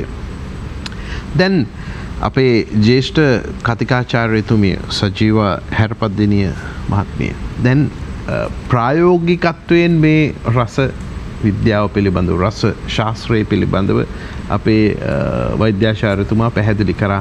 දැන් මේ ප්‍රායෝගිකත්වයත් එක්ක මට තේරුණා පහුගිය වටේදී ඔබතුමියට බොහෝ දේ කියන්න එනවා. නමුත් අවස්ථාව දීලා ඊළඟ අවස්ථාව වෙනතුරු බලා සිටියා. ඒ බොහෝ දේ කියන්න ප්‍රායෝගිකව මේ දේවල් උගන්වන නිසා ප්‍රායෝගිකත්වයේ පිළිබඳව දැන් කතා කරන්න වෙලාව ඔබතුමියගේ අවස්ථාව. ඔව් ඇත්තටම දැන් අපේ ඕගොඩපොළ වේද මහත්තයා දැන් අපේ විවිධ ඖෂධ ටිකක් විතර පෙන්නවා. විශේෂයෙන්ම රසදිය ගත්තාම මේ රසදිය මූලික කරගත්ත ශාස්ත්‍රයක් ගැන තමයි අපි රස ශාස්ත්‍රයේදී කතා කරන්නේ. ඉතින් රසදිය දැන් මෙහෙම තිබුණාට දැන් මෙතුමා සඳහන් කරා ඇත්තටම බොහෝ අය අපි රසදිය බෙහෙතර ගන්නවා කිව්වම ඉතාම බයටපත් වෙනවා. හරියට නිකන් අර උණ කටුවක් කඩලා ඒ උණ කටුවේ තියෙන රසදිය ටික කටට දානවා වගේ එහෙම තේරුමක් තමයි හිතෙන්නේ. ඒ තරම් මේ විෂසහිත දෙයක් ඇයි මේ මිනිස්සු මේ ඖෂධ විදිහට දෙන්නේ කියලා. දැන් ඒකට මං හිතන්නේ මෙතුමා පිළිතුරු දුන්නා. අපි ඇත්තට මේ ඖෂධ මේ ආකාරයෙන් නෙවෙයි මිනිස්සුන්ට ශරීරගත කරන්නේ. ඒවා අපේ ශාස්ත්‍රයේ දක්වලා තියෙනවා. ඒ ශරීරයට මේවා සුදුසු තත්වයට පත් කිරීමේ ක්‍රමවේද. දැන් මෙතුමා කිව්වා විෂ මැරීම. ඉතින් ඇත්තටම අපි ශෝධනය කියලා ක්‍රියාකාරකමක් කරනවා. ඒ ශෝධනය කියලා ක්‍රියාකාරකම නිකන් කවුරුත් හිතයි ශෝධනය කියන්නේ පිරිසිදු කිරීමක්, සුද්ධ කිරීමක්. ඒක නේ වචනේ තේරුම. නමුත් ඇත්තට ඒ වචනය තුල, ඒ ක්‍රියාකාරකම තුල මේ සරල සුද්ධ කිරීමක්, පිරිසිදු කිරීමක් නෙවෙයි. ඊට වඩා ගැඹුරු අර්ථයක් තියෙනවා. මේ ඖෂධ අපිට මනුෂ්‍ය ශරීරයට හිතකර තත්ත්වයට පත් කරනවා. සමහරක් දැන් මෙතුමා මෙතන ගෙනල්ලා මේ යකඩ පෙන්නවා, ලෝහ පෙන්නවා. ඒ ලෝහ අපි අර ඊටාම සියුම් කුඩක් බවට ලෝහ භස්ම බවට පත් කරනවා. ඒ කියන්නේ අපි ශෝධනය කරලා මේවා ඊටා සියුම් අංශු බවටත් පත් කිරීම මේ අවස්ථාවට කලින් අපිට තවත් අංශු බවට කුඩා අංශු බවට පත් කිරීමේ ක්‍රියාවලියක් තියෙනවා. ශෝධනයෙන් පස්සේ මේ තියෙන මේ යකඩ කෑලි මේ ආකාරයෙන් නෙවෙයි තියෙන්නේ. ඊටා සියුම් තත්ත්වයට පත් වෙනවා. ඒ වගේම අපිට සමහරක් අවස්ථාවලදී ශෝධනයේ හින්දා මේ ද්‍රව්‍ය එක හා සමාන කෑලි බවට පත් කරගන්න පුළුවන්. ඒ වගේම බර දේවල් සැහැල්ලු කරගන්න පුළුවන්. මේ ආදී ක්‍රියාවලියන් ගොඩක් ඔය මෙතුමා කතා කරපු විෂ මැරීම නැත්තම් ශෝධනය යටතේ සිද්ධ වෙනවා. ඊට පස්සේ මේ එක් එක් ද්‍රව්‍ය අපි විවිධාකාර ඖෂධීය ද්‍රව්‍ය වලින් අඹරලා નિયમિત උෂ්ණත්ව වලට මේව රත් කරන්න ඕනේ. සමහරක් ඒවා දැන් මෙතුමා මෙතන ගෙනලා තිනවා මේ යකඩ වලින් හදපු භස්මය. ඉතින් එතකොට මේවා ඒ රත් කිරීම සමහරක් වෙලාවට දහස් වාරයක්, සිය වාරයක් එහෙම කරන අවස්ථා තියෙනවා මේ ඖෂධ හැදීමේදී. ඉතින් ඒක ඒ ඖෂධ සකස් කරන්නේ කොහොමද? එහෙම දීලා ඒ විදිහට දහස් වාරයක්, සිය වාරයක් උෂ්ණත්වය දීලත් අපිට රෝගීන්ට එහෙම එකපාරට යොදන්න බෑ. ඒවත් පරීක්ෂා කරන ක්‍රම තියෙනවා. දැන් මෙතුමා කිව්වා මේවා වතුර මත පාවෙන්න ඕනේ. ඒ වගේම මේ ඇඟිලි වල තියෙන රේඛා ඇතුළට ගමන් කරන්න ඕනේ. ඒ වගේ අපි විවිධාකාර පරීක්ෂණ සිද්ධ කරලා තමයි මේක රෝගියාට සුදුසුද නැද්ද කියලා තීරණය කරන්නේ. නැත්තම් මේව ඖෂධ නිකම්ම හැදුවා නිකම්ම රෝගීන්ට දීම එහෙම සිද්ධ කරන්නේ නැහැ. මේ ඒ රස ශාස්ත්‍රයේ තියෙන ඒ සියලුම ක්‍රම ගැන කතා කරොත් ඒවා සියල්ලම ඊටාම විද්‍යාත්මක බවට පැහැදිලිවම ඔප්පු කරන්න පුළුවන්. ඇයි මෙහෙම කරන්නේ? ඇයි මේ අඹරන දේවල් අපි ඇයි මේ ද්‍රව්‍ය වලින් අඹරන්නේ? ඒ විදිහ දේවල් සියල්ලම ඊටාම විද්‍යාත්මකව මනුෂ්‍ය ශරීරයට කිසිම හානියක් වෙන්නේ නැති බවට අපිට ඔප්පු කරලා කියන්න පුළුවන්. ඉතින් එහෙම තියද්දී මේ ශාස්ත්‍රය ගැන කිසිම වැටහීමක් නැතිව ඒ මූලික ඖෂධ ද්‍රව්‍ය ගැන විතරක් හිතලා මේවා කොහොමද දෙන්නේ? මේවා ඊටාම විශේෂයිතයි. මේවා දීමෙන් ශරීරයේ විවිධ ඉන්ද්‍රියන් වලට හානි සිද්ධ වෙන්න පුළුවන්. ඒ කියන තර්ක ඇත්තටම පිළිගන්න ඉතාම අපහසුයි. ඒ ඕනෙම කෙනෙක් එක්ක අපි මේ රස ශාස්ත්‍රයේ විද්‍යාත්මකතාවය ගැන සාකච්ඡා කිරීමට ඉතාම සූදානමින් සින්නවා. මොකද එතකොට ඒ ශාස්ත්‍රයේ කොයිතරම් ගැඹුරුද කොයිතරම් විද්‍යාත්මකද කියන එක පැහැදිලි වෙනවා. ඒ වගේම මෙතුමා මෙතන මේ සාදලිංගම් ගැන කතා කරා. ඇත්තටම අපි රස ශාස්ත්‍රයේ පාවිච්චි කරන ඉතාම වැදගත් ද්‍රව්‍යයක් තමයි සාදලිංගම්. අපි ඉංග්‍රීසියෙන් මේකට සිනබා කියනවා. මේකේ රසායනික සංයුතිය මර්කියුරික් සල්ෆයිඩ්. ඉතින් මේකෙන් අපිට ඇත්තටම රසදිය ලබා ගන්න පුළුවන්. මේ සාදිලිංගම් විවිධ ක්‍රියාකාරකම් වලට ලක් කරලා අපි පාතන ක්‍රම පාවිච්චි කරලා රසදිය ලබා ගන්න පුළුවන්. ඒ රසදිය අපිට අර මෙතුමා සඳහන් කරපු විෂ මැරීමේ ක්‍රියාවලියෙන් විෂ මරලා ඊට පස්සේ ඒවා අලු බවට පත් කරලා අපේ ඖෂධ හදන්න පාවිච්චි කරන්න පුළුවන්. අපි යම් කිසි ඖෂධයක් ඒ රසදිය එක්ක මිශ්‍ර වුණාම අපි ඒ ඖෂධයට විශේෂ ගුණ හම්බ වෙනවා. يعني රසදිය ගත්තාම අපි රසදිය කියන්නේ ආයුර්වේදයේ අපි කියනවා ෂඩ් රස. يعني රසයන් 6ක් තියෙන ද්‍රව්‍ය ගත්තාම ඒවා ශරීරයට ඉතාම සුදුසු දේවල්. මේවා ගත්තාම රසදිය ගත්තාම ඒක ෂඩ් රසයෙන් යුක්තයි. ඒ වගේම මේක ත්‍රිදෝෂ වාත පිත්ත සෙම මේ සියලුම රෝගවලට හොඳයි. ඒ වගේම ශරීරයේ ඇතිවන කියන්නේ විශේෂයෙන්ම රස ශාස්ත්‍රයේදී තියෙන විශ්මිත ප්‍රතිකර්මයක් තමයි වයසට යෑමේදී මිනිසුන්ට විවිධාකාර ලක්ෂණ ඇති වෙනවා. ඒ ලක්ෂණ ඇතිවීම පමා කරන්න පුළුවන්. ඒ වගේම විශේෂයෙන්ම රසායන ගුණය, ඒ වගේම මිනිසුන්ගේ ලිංගික ශක්තිය, වාජීකරණ ගුණය වැඩි කරන ඖෂධ දක්වලා තියෙන රස ශාස්ත්‍රයේ ඒ සියලුම ගුණ හම්බෙන්න නම් ඒ ඖෂධ වලට රසදිය එකතු වෙන්න ඕනේ. රසදියෙහි ඇති වටිනාකම. දැන් මෙහි ප්‍රායෝගිකත්වයත් එක්ක අපේ ඕගොඩපොළ වෙද පරම්පරාවේ තනුෂ්ක රවිප්‍රිය කස්තුරිආරච්චි වෙද මහත්මයා බොහොම වටිනා කතාවක් කියාගෙන ඇවිල්ලා කිව්වා මම ඊළඟ වතාවේදී මේ ටික කියනවා කියලා. ඒ ටික කියන කන්නේ මේ හැමෝම බලන් ඉන්නේ.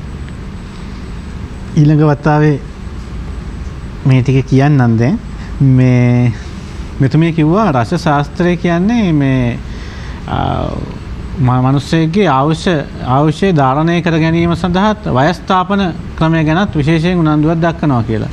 මම මේකට ප්‍රායෝගික උදාහරණයක් කියන්නම්. මගේ ආයුර්වේද රස ශාස්ත්‍රය පිළිබඳ ගුරුවරයා ඩොක්ටර් දයාජේ මොනරවිල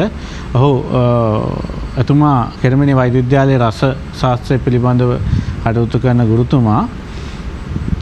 එතුමාගේ වයස අවුරුදු මට මම ගෑනකොට 80ක් විතර ඇති. දැන් ඔහුට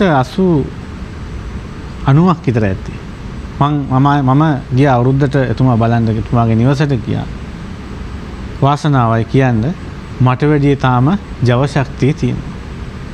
එතුමායි මායි දවසක් එක බේතක් හදන වෙලාවක එතුමා මට කියනවා අහවල් දේ ගන්න මේවල් දේ ගන්න කියා කියනකොට මම කිව්වා සර් ඒක අපට හැරෙන්නවත් බෑනේ කියලා. එතකොට එතුමා දවසක් මට කියනවා අසුරාච්චි වෙද මහත්තයෙක් වුණාම ලෙඩුන්ට බේත් දෙනවා වගේම Tamanට උමනා ඔසුම බේත් ජාතිත් හදලා පාවිච්චි කරන්න දැනගන්න ඕනේ කියලා. ඒ ඉංගිය විතරක් මට දුන්නා. මට ඒ ගැන සොයාගෙන යාමට ඔහු අවස්ථාව සලසලා දුන්නා. ඇත්තටම අපි වෙද මහතුරු අපි කරන වැරදක් තමයි ඒ කාලේ වෙද මහතුරු රෝගීන්ට බේත් කරනකොට කරන ගමන් තමාගේ නිරෝගීතාවය උදෙසා ඖෂධ වර්ග පීඩිත කරගත්තා. නමුත් අද අපි අද ඉන්න වෛද්‍යවරු ඒක කරන්නේ. අපි ඒක කරන්නේ. වෛද්‍ය මහත්තයෙක් දිහා බැලුවාම ඉස්සර හරිම ප්‍රසන්නයි. ඔහු වයසට යන්න හරි ලස්සනයි. වෙද මහත්තරු. ඔබතුමාට මතක නම් පරණ වෙද මහත්තරු. ඔබතුමා කියාගෙන ඉන්නේ අපේ මේ ජ්‍යෙෂ්ඨ කතිකාචාර්යතුමියනේ නම් ඒවා. එතුමිය ඉතින් කොහොමත් රසනේ. ඒවා කරනවා නේද? නැතුව වයසට යන්න ඒගොල්ලන්ගේ ප්‍රියකරු බව වැඩි වෙනවා වෙද මහත්තුරුන්ගේ. ඒකට හේතුවක් තමයි වෙද මහත්තුරු රෝගීන්ට ඔසු දබා දෙන ගාම තමන්ගේ ජීවිතය ආරක්ෂා කර ගැනීම සඳහා නිරෝගීතාවය උදෙසා අති විශිෂ්ට සියුම් ඖෂධ වර්ග පාවිච්චි කළා. ඒක අද අපි අතරිනුත් ගිලිහිලා තියෙනවා. ඒක වෛද්‍ය විද්‍යාවතුවට ආපහු එකතු කර ගන්න ඕනේ කාලය කියලා මම විශ්වාස කරනවා. දැන් අපි ඉස්සර වටේදී මම නතර කළේ රස මාණික්‍ය ගැන කතා කරලා. මේ තියෙන්නේ රස මාණික්‍ය. මේ රස මාණික්‍ය සූදානම් අපි හදන්නේ මේ සාධනිකන් වලින් පාතනය කරගත්තු මේ රසදිය යම්කිසි ඖෂධ වර්ග මාත්තුවකින් මේක ක්ලේ එකක් මැටි බවට පත් කරනවා. ඒක එහෙම ඖෂධ වලින් අබරගත්තාම මේ රසදිය ටික අනන්න පුළුවන්. අනලා මේකෙන් ඕනම නිර්මාණයක් කරගත්ත හැකි. දැන් වර්තමානයේ ඉන්දියාවේ මේකෙන් මේ රසදිය කියලා කියන්නේ ශිවගේ ශුක්‍ර ධාතුව කියලා තමයි ශිව දෙවියන්ගේ ශුක්‍ර ධාතුව. රාවණයන් යනු ශිව දෙවියන්ගේ පුත්‍රයෙකි. රාවණ යනු ශිවගේ පුත්‍රයෙකි. ඔය රාවණගේ රූප ඉන්දියාවේ පිච්චුවට ඇතැම් ප්‍රාන්තවල ශිවගේ රූපයට යටින් රාවණගේ රූපය තියෙනවා. ශිවගේ පිළිමයක් නිර්මාණය කළාම රාවණගේ රූපයක් කකුල් දෙක ගාවින් පිටිපල්ලෙන් වැඳගෙන රාවණයි හනුමයි වැඳගෙන ඉන්න රූප දෙකක්. ශිව තාණ්ඩවය අදටත් ගායනා කරන්න ඉන්දියානුවන් රාවණයෙන් නිර්මාණය කරපු ශිව තාණ්ඩව. ඔව්. ඒ කියන්නේ ශිවගේ ආශිර්වාදය ලබාගත්තු වැසියෙක්කින් හිටියානම් මෙලොව තුල ඔහු තමයි රාවණ. නොමැරි හින්න පුළුවන් වරමක් ලබාගත්තු ශිවගෙන් එකම පුජ්‍යලයා රාවණ. ඉතින් රාවණට රසදිය තාක්ෂණය පිළිබඳව ඔහුගේ පුත්‍රයා ශිවගේ පුත්‍රයාට අමුතුවෙන් කිය යුතු දෙයක් නෙවෙයි. එතකොට මේ රසදිය මේ විදිහට අපි මේක කලල් කරනවා කියලා මේකට අපි කියන්නේ මැටි කරනවා. බෙහෙත් දාලා අඹරපුවාම රසදියෙන් ඕනම නිර්මාණයක් කරගත්තා. ඊට පස්සේ තමයි මේ රස මිනි විදිහට රස මාණික්ක විදිහට මේක බෝල කරලා මේකට මූලක් දාන්න පුළුවන් විදිහට අපි මේක සිදුරු කරලා මේක ආයිත් සැරයක් මාත්තු කරන්න ඕනේ. ආයිත් මේක සරලව අපි එක පරම්පරාවල එක මත තියෙනවා. අපි නම් අත්තන ගෙඩියක් ඇතුලේ දාලා අත්තන ඇටත් පුරවලා මේක අහපව වාලුකා යන්ත්‍රයක තියලා සත්පය 7 දවසක්වත් මේක පදම් කරනවා. පදම් කළාට පස්සේ තමයි මේකේ ජීව ගුණය ඇති වෙන්නේ. මේක රස මිනිය පරීක්ෂා කරන් තියෙන එකම විදිහක් තමයි ලේන්සුවකින් මේක ඉරියන්නේ නැති වෙන්න හොඳට මේවා කරලා රස මිනිය අතුලක් දාලා හොඳට තද කරලා ඇල්ලුවොත් ගින්දරට ලේන්සුව පිච්චෙන්නේ. ඒක තමයි රස මිනියක් පරීක්ෂා කරන එක විදිහක්. රස මැණිකක් පරීක්ෂා කරන විදිහක්. මේකදී අපිට පුළුවන්කම තියෙනවා මේකෙන් ගම්ම්‍ය වෙන්නේ. දැන් මේක පළඳින ක්‍රම කීපයක් තියෙනවා. නවග්‍රහයින්ට නම් නවග්‍රහ අපලවලදී ග්‍රෑම් 9ක රස මිනියක් පළඳින්න ඕනේ කියලා නිර්දේශ කරනවා. හරි? ඒ නවග්‍රහයින්ට දාන යන්ත්‍ර 100ක් තියෙනවා නම් අපි කියමුකෝ සෙනසුරු මේක සෙනසුරු අපලට තමයි විශේෂයෙන් හොඳයි කියලා කියන්නේ. හරි? සෙනසුරු අපලට දාන යන්ත්‍ර 100ක් තියෙනවා කියමුකෝ. ඊට පස්සේ කුජගේ අපලට, සඳුගේ අපලට, හිරුගේ අපලට දාන යන්ත්‍ර සියල්ල පරදවන සුළුයි මේ රසමාණික්කය. ඒකේ ප්‍රායෝගිකතාවය තමයි මේක ලේන්සුවකින් හොඳට ඇදලා නකල්ලා ඇල්ලපුවාම පිච්චෙන්නේ නැහැ කියන්නේ. එච්චරට අහිතකර කිරණ වලින් ආරක්ෂා වෙනවා. කොහෙද? හෘදේ වස්තුව. අපිට ග්‍රහාපලයක් කියලා කියන්නේ මම එක සැරේකුත් මේ වැඩසටහන තේරුම් කළා මේක.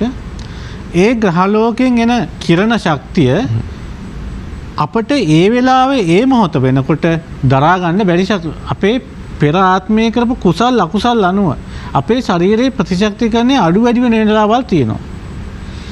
ඒ අඩු වෙන වෙලාවට අපි කියමුකෝ මගේ ශරීරයේ ප්‍රතිශක්තිකරණය හොඳටම අඩු වෙනවා මං ගිය ආත්මේ කරපු අකුසල කර්මයක් නිසා. මේකට අපි කේන්දරේ අපි කන්දේගම මහත්තයා විස්තර කරා යෝග කේන්දරේ කියන උඹට සෙනසුරු අපල ලැබනවා. කියන ප්‍රතිශක්තිකරණය හොඳටම බහින වෙලාව දන්නවනේ කට්ටියම සෙනසුරු අපල ලැබුවා මොකෝ වෙන්නේ කියලා. ඒකනේ භයානක අපල කියලා විශ්වාස කරන්නේ. කියන අපි ප්‍රතිශක්තිකරණය හොඳටම අඩු වෙන වෙලාව. අපි පව් කරපු වෙලාව ගිය ආත්මේ. පරිසම් දෙන වෙලාව. ඒ වෙලාවට අපට දරා ගන්න බැරි වෙන සෙනසුරාගෙන් එන කිරණ වලට අපේ ශක්තිය සූදානම් නෑ දරා ගන්න. එහෙම වුණාම තමයි ඒ කිරණ වලින් අපේ මොලේ විකාර වෙනවා. අපට එක තැනක ඉන්න බැරි වෙනවා. හැමතැනම යන්න හිතනවා. සෙනසුරා ගමන් කරනවා කියන්නේ එක තැනක එක වැඩක් අපි අහලා තියෙනවා රැවිද්දවනවා කියන්නේ. ඔව් ඒ කියන්නේ එක වැඩක් එක විදිහකට පිළිවෙලකට එක තැනක ඉඳන් කරන්න බෑ මේ මිනිස්සයාට. ඉතින් මුළු ජීවිතේම අසාර්ථකයි මේ මිනිස්සයා. ඒක තමයි සෙනසුරා අපලේ කියලා කියන්නේ. හරි? ඒ කියන්නේ සෙනසුරු ග්‍රහයන් එන කිරණ ඒ වෙලාවේ දැන් අපි හැමෝටම සෙනසුරු ලවදිනවා. දැන් මෙතුමාට සෙනසුරු අපලේ නැහැ කියලා කියන්නේ මෙතුමාගේ ඒ වෙලාවනකොට ශරීර ශක්තිය හොඳයි කියන එක. ඒකට මගේ ශරීර ශක්තිය අඩු වෙනකොට මට සෙනසුරාගෙන් එන ශක්තිය දරා ගන්න බැරි වෙනවා. එතකොට අපි මේ රසමිනියක් දැම්ම පැලඳුවොත් මේ එන සූර්යාගෙන් එන අහිතකර කිරණ අනෙක් ග්‍රහලෝකයෙන් එන අහිත කරන කිරණ සියල්ලම මේකෙන් අහපව් හෘදේ වස්තුවට මදින් දෙන්න නැතුව ඉවත් කරනවා. ඒක පරීක්ෂා කරන්න තියෙන හොඳම අවස්ථාව තමයි අර මං කියපු ක්‍රමයට ගින්දරට ඇල්ලුවත් මේකේ රෙදි කඩක් දාපු රෙදි කඩ අහු වෙන තැනට ගින්දර වදින්නේ පිච්චෙන්නේ. ඒ කියන්නේ එච්චරට මේකෙන් ග්‍රහලෝක වලින් එන අහිත කිරණ පරාවර්තනය කිරීමේ හැකියාවක් තියෙනවා. ඒක තමයි ග්‍රහප වලට දාන ග්‍රෑම් 9ක එක. ඊට පස්සේ දෙවෙනි එක තමයි ග්‍රෑම් 21ක එකක්. අනික රසමිනිය තමයි ග්‍රෑම් 21 රසමිනිය. මේකෙන් බලාපොරොත්තු වෙන සර්වලෝක වශී සඳහා තමයි ග්‍රෑම් 21 මණිය පළඳින්නේ. මාණික්‍ය පළඳින්නේ. එතකොට මේ සර්වලෝක වශී කියන්නේ උතුමන් පහදින්ද සතුරන් මිතුරු වෙන්න සමාජයේ කැපී පෙනෙන්න ඒවට තමයි ග්‍රෑම් 21 බාර මිනි කැටයක් තමයි ඒ වෙලාවේදී පළඳින්නේ. අනික් එක තමයි ග්‍රෑම් 50ක මිනි කැටයක් පළඳිනවා දේව වශී සඳහා. ඒ කියන්නේ දෙවියන් වශී කර ගැනීම සඳහා දෙවියන්ගේ ආශිර්වාදය ලබා ගැනීම සඳහා ග්‍රෑම් 50ක මිනියක් පළඳින්න ඕනේ. ඒක ඒ ග්‍රෑම් 50ක මිනි කැටේ තමයි ආධ්‍යාත්මික ශක්තිය වඩා වර්ධනය කර ගැනීම සඳහා හෙළයන් විසින් භාවිතා කළේ. ඒ කියන්නේ චක්‍ර අවදි කිරීම සඳහා කරන භාවනාවලදී මේක ඍෂිවරු මේක නලල් පටේට දැම්මයි කියලා තමයි කියන්නේ. භාවනා කරන වෙලාවදී මේ තෙවන ඇහැට වතෙන්ද නලල් පටයක් සකස් කරන රත්තරන් වලින් සකස් කරන නලල් පටේ මේක අල්ලන්න ඕන රිදියෙන්. එතන සකස් කරන රිදියෙන් නැත්තම් මේක රත්තරන් එක්ක රසදිය පවතින්නේ නැහැ. හරි? ඒක රිදියෙන් තමයි ඒ කොටස හදලා මෙතෙන්ට අනිත් ටික රත්තරන් වලින් දාලා එතකොට විශ්ව ශක්තිය කෙලින්ම තෙවන ඇස හරහා අපේ චක්‍ර අවදි කිරීම සඳහා ඉතාමත්ම පහසුවෙන් යොදා ගන්න පුළුවන් විදිහට ඒ නලල් පටේට ග්‍රෑම් 50ක රසමිනියක් අල්ලලා පාවිච්චි කරලා තියෙනවා. ඊට පස්සේ මේ රසමිනියකේ තවත් එකක් තමයි මේ රසමිනියක් පැලඳුවාම කෙනෙකුට වා පිත් සෙම් හා රුධිරගත රෝග රෝග පීඩා වලින් වැළකීමේ හැකියාව තියෙනවා. ඒ කියන්නේ ඇඟට හට ගන්නා සියලුම රෝගවලට මේකෙන් ආරක්ෂාවක් සැපේනවා. එතකොට දැන් ඔකෙන් මම මේක මේ ගෙනහලා පෙන්නුවේ අද වෙනකොට ලංකාව මිත්‍යාවෙන් ගිලෙන රටක් බවට පත් වෙලා තියෙනවා. ෆෙන්ෂුයි කියලා චීනේ ඉතිහාසයෙන් ගෙනහලා යම් දේවල් ගෙවල් වල එල්ලන පළඳින වාතාවරණයක් මේ වෙනකොට උදා වෙලා තියෙනවා. ඊට පස්සේ කොහේ හරි තියලා ගල් වර්ග අරවම ගෙනහලා පළඳින ක්‍රමයක් අපි අතර දැන් කාලින් කාලට එක ඒවා ඇවුරෝ එක පෙන්වන්න හරි කියලා හැම මොකක් හරි ඒවා එහෙම පාවිච්චි වෙනවා. එතකොට ඇයි අපේ දේවල් අපි මේ නැති කරගන්නේ? අපේ සම්ප්‍රදාය තුලත් මේ වගේ ශක්තිමත් දේවල් තියෙනවා. අපේ සම්ප්‍රදාය තුලත් මේ වගේ විශිෂ්ට සම්පන්න දේවල් අපේ සම්ප්‍රදාය තුල හැංගවී තියෙනවා. මේ හෙළයෝ කියන්නේ මේ එක තැනකින්වත් රන්දික මාත්‍ය කියනවා වගේ අපි එක තැනකින්වත් පල්ලට වැහැල්ලා නැහැ. කුෂිකර්මය නම් කුෂිකර්මයෙන් අපි නම්බර් 1 ලෝකේ. වෛද්‍ය විද්‍යාවෙන් නම් අපි නම්බර් 1 ලෝකේ. ගෘහ නිර්මාණ ශිල්පයෙන් නම් නම්බර් 1 අපි ලෝකේ ඒ කාලේ. හරි? එතකොට අපි අපේ සෞඛ්‍ය සංරක්ෂණය වගේම අපි අපේ බාහිර පරිසරයේ තියෙන අභෞතික දේවල් පාලනය කිරීම සඳහා අපි අපේ තාක්ෂණය යොදාගත්තා. ඒ වගේම අපිත් එක්ක වටේ ගැවසෙන ආත්ම දේවාත්ම යක්ෂාත්ම හරි යක්ෂාත්ම කියන එක වැරදි. ඇත්තටම අපි යක්ෂ ගෝත්‍රික විදිහට අපේ නෑයක් වෙන්න ඇති. ඒ වගේ ආත්ම දේවාත්ම එක්ක අපි සම්බන්ධ වෙලා තියෙනවා. මේ සම්බන්ධ වෙලා තියෙන මේ රසදිය තමයි මේ හැම දෙයකම එතකොට ගුවන් යානා තාක්ෂණය වගේ යාන්ත්‍රික තාක්ෂණයටත් රසදිය යොදාගත්තේ. ඒ වගේම භාවනාව වගේ ඍෂිතත්වයට පත් වෙන්න බුදුරජාණන් වහන්සේ ලංකාවට වඩින්න පෙර මේ ලංකාවේ පාලන තන්ත්‍රය ගෙන ගිය ඍෂිවරු. රාවණ කියන්නේ ඍෂිවරයෙක්. ඍෂිවරු කියන්නේ භාවනාවෙන් තමන්ගේ ශක්ති චක්‍ර ඔක්කොම අවදි කරගත්තු පුද්ගලයාට. එතකොට මේ චක්‍ර අවදි කර ගැනීම සඳහා රසදිය වලින් මේ විශ්ව ශක්තිය ලබාගෙන තියෙනවා. විශ්ව ශක්තිය සමන්ගේ ශරීරයට ලබා ගැනීම පහසු මාධ්‍යයක් විදිහට රසදිය පාවිච්චි කරලා තියෙනවා. එතකොට මේකෙන් කරන්න පුළුවන් ඒ ගොඩක් වෙලාවට අපි මේක උත්සාහ කරලා බලමු.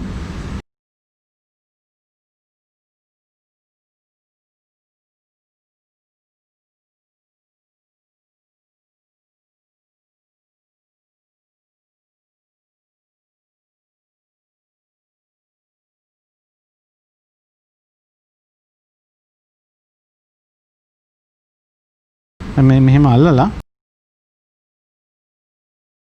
මේක මෙහෙම ඇල්ලුවට මේක පිච්චෙන්නේ නැහැ. මට පිච්චෙන්නේ නැහැ මේක. දැන් මම රස මිනිහේ වුණාට මට මාගේ අතට දැනෙන්න හොඳට රත් වෙනවා. හරි. දැන් වෙන තැනක් මෙහෙම ඇල්ලුවා නම් මේක මෙහාට පිච්චිලා. හරි. මේක පිච්චීම ලක් වෙන්නේ නැහැ. එතකොට මේකේ මේ ග්‍රහම් අපේ විශ්වයේ තියෙන අහිතකර කිරණත් අපිට මේ වගේම අපේ ඇඟට මේන එකත් වලකිනවා. හිතන්නේ තාම හොඳින් ඒ කියූ කාරණාව ප්‍රායෝගිකවම දැක බලාගන්න ලැබුණා. මේක ගින්දරට ඇල්ලුවද කියලාවත් මේ තන මේ තියෙන මේ ගින්දරට අල්ලපු තැන මේක තදට ගින්දරට ඇල්ලුවොත් නම් ගොඩක් වෙලා විනාඩි 2-3ක් කලින් හිටියොත් මේක දුඹුරු පාට වෙනවා. ඒත් පිච්චෙන්නේ නැහැ. දැන් මේක ගින්දරට අල්ලුවා කියලා පේන්නේවත් නෑ මෙතන. ඒක තමයි මේ රස විනිවල තියෙන විශේෂත්වය. ඒක නිසා මම අපි දැන් කතා කරා හිටියේ මේ වගේ මෙවලම් අපට ඕනම දෙයකට අපි ගාව විසඳුම් තියෙනවා. වෛද්‍ය විද්‍යාව තුළ විසඳුම් තියෙනවා. අපේ ඉංජිනේරු තාක්ෂණය තුළ විසඳුම් තියෙනවා. දැන් මානාවේ කන්දේ ඉඳලා අපේ විමලරත්න හාමුදුරුවෝ කියන විදිහට අපේ අබේ භූමිය කොහෙද තියෙන්නේ යථාර්ථයට දැන් විල්පත්තු අබේ භූමියට යනකල් තියෙන ගොඩනැගිලි සංකීර්ණය ගල්ලෙන් සංකීර්ණය ඇත්තටම අපේ ගෘහ නිර්මාණ ශිල්පය අපි කියනවා මහාවංශය කියනවා මිහිඳු හිමියන් එක්ක තමයි අපිට ගොඩනැගිලි තාක්ෂණය හා වාරි තාක්ෂණය ලංකාවට ආවේ කියලා. එහෙනම් ඔක ඉන්දියාවෙත් තියෙන්න එපාය. නැහැ. යක්ෂ ගෝත්‍රිකයෝ තමයි වේරහැණින් ගල කප්පවා. ගල කැපුවේ වේරහැණි. හරි උඩ මළුවද පාත මළුවද වෙන් කළා කියලා කියන්නේ ඔය අපේ දැඩිමුණ්ඩ දෙවියන්ට කරන කන්න ලව්වේදී. ඒවෙන් අපිට ගම්ම වෙන්නේ වේරහැණට බේත් දාලා තමයි ගල ඉරලා තියෙන්නේ. අතම නිකන් වේරහැණකින් නෙවෙයි වේරහැණක් අරගෙන වේවලකට ඖෂධ අඩංගු කරලා තමයි ඒකෙන් ගල බැඳලා තියලා ඒකෙන් තමයි ගල පලාගෙන තියෙන්නේ. ඒ වගේ තාක්ෂණයක් තිබිච්ච හෙළ ජාතිය මේ වගේ වෛද්‍ය විද්‍යාවක් තිබුණු හෙළ ජාතිය මුළු පියලි කලාපයම එකම කෙතක් කරපු කුෂිකර්මාන්තයක් තිබුණු අපේ ජාතිය පරාක්‍රම බාහු අද 2,50,00,000 ජනතාව ඉන්නේ. පරාක්‍රම බාහුරතුමාගේ කාලෙදී මේ වගේ තුන්ගුණයක් කියලා තියෙනවා ලංකාවේ. අනුරාධපුරෙන් වහලට නගින කුකුලා පොළොන්නරුවෙන් තමයි වැහැලා තියෙන්නේ. විදේශීය වාර්තාවල තියෙනවා මේ ජනගහණය වාගේ තුන්ගුණයක් ඒ කාලේ පරාක්‍රම බාහුරතුමාගේ කාලේ හිටියයි කියලා. එතකොට මෙච්චර පරිසර දූෂණය වෙලා තිබුණා නම් අපට අද මීතලේ ඉන්න පුළුවන්ද මේ ලංකාවේ? ඔය මිනිස්සු පරිසරය දූෂණය කළේ නැහැ. ඒත් එහෙම තියාගෙනත් එහෙම ගොඩනැගිලි සංකීර්ණ බිහි වෙලත් අපි රට සහලින් ස්වයං පෝෂණය වෙලා පිටරට සහල් අරපු ජාතියක්. කුඹුරු ගොඩ කරේ නැහැ. කුඹුරු ගොඩ කළේ නැහැ. පුරංගන්න දුන්නෙත් නැහැ. පොල් ගස් ටික කපලා පොල් මිල ඉහළ ගියෙත් නැහැ. අද ශීඝ්‍රයෙන් පොල් ත්‍රිකෝණේ දැන් පොල් ත්‍රිකෝණේ කියන නම විතරයි තියෙන්නේ. ඔක්කොම කැලි ටික කප අඩලා ත්‍රිකෝණේ නැහැ. මේක ත්‍රිකෝණේ ගහන්න විතරයි තියෙන්නේ. ඒක ඇතුලේ පොල් ගස් නැහැ. මොකද ඔක්කොම කැලි කරලා දීලා ඉවරයි මේ වෙනකොට ගෙවල් හදන්න. හරි? ඒ නිසා අපේ රට එහෙම විනාශ කළේ නැහැ. පරාක්‍රම බහතුමාගේ මේ වගේ ජනගහනය 3 ගුණයක් ඉඳලා රට කිසිම විදිහක විනාශ වුණේ අපි හාල් පිටරටත් ඇරියා. එහෙමනම් අද හාලුත් ප්‍රශ්නය. ඒක තමයි කියන්නේ මේ අපි දැන් පරාක්‍රම බහතුමාගේ කාලෙත් එක්ක අද බලනකොට අපේ ජනගහනය 3 ගුණයකින් අඩු වෙලා මේ වෙනකොට තියෙන්නේ. අපි රජ කාලේ නන්දාගත්තට වර්තමාන එකේ කෙනා ඒ යුගයට සම කරන්න බෑ නේද? තවම බෑ. ඒ එච්චර ජනගහනයක් හිටපු ඒ කාලෙත් මේ ලංකාවමයි තිබුණේ. හරි? වාරිතාක්ෂණය දියුණු කරලා කුචිකර්මාන්තයෙන් රට දියුණු කරලා මේහා විශාල විප්ලවයක් කරලා රටට සහලුත් යවපු අපි අද අපි බාසුමති පාකිස්තානයෙන් ගෙන තත්ත්වයටපත් වෙලා. හරි? අද ලුණුත් එහෙමයි. අනිවාර්යෙන්. ඉතින් දැන් අපි මේ කාලය වෙනස් කරලා රාවණයන් යලි නගා සිටවිය යුතුම කාලය අපි මේ දැන් පුන පුනා හරි දැන් සෑහෙන කාලයක් තිස්සේ ඔබතුමාලා මේ කියන දේ යථාර්ථයක් විදිහට මේ මහා පොළොවේ පැල කර ගන්න හෙළයන්ටම හිතේවා. මේ හිතන්න හොඳම වෙලාව. ඔබ හිතන්න. අපි ඔබට හිතන්න දීලා පුංචි විරාමයකට යනවා. දිගටම රැඳෙන්න අපිත් එක්ක. වසර 5000ක් පුරාවට මහ පොළව මත වැළලී ගිය ශ්‍රේෂ්ඨ ශිෂ්ටාචාරයක අභිමානනීය හෙළිදරව්ව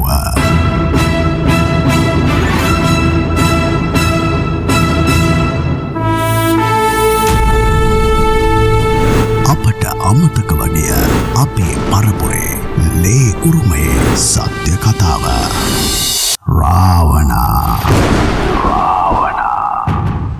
දැන් මේ විරාමයේ අතරතුරත් බොහෝ දේ ඔබේ මනසට එන්න ඇති. අපි මොනවද කරන්න ඕනේ?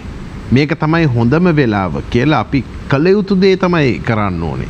අපි නොකළ යුතු දේවල් සහ කළ යුතු දේවල් පිළිබඳව පැහැදිලි අවබෝධයක් තියෙන්න ඕනේ.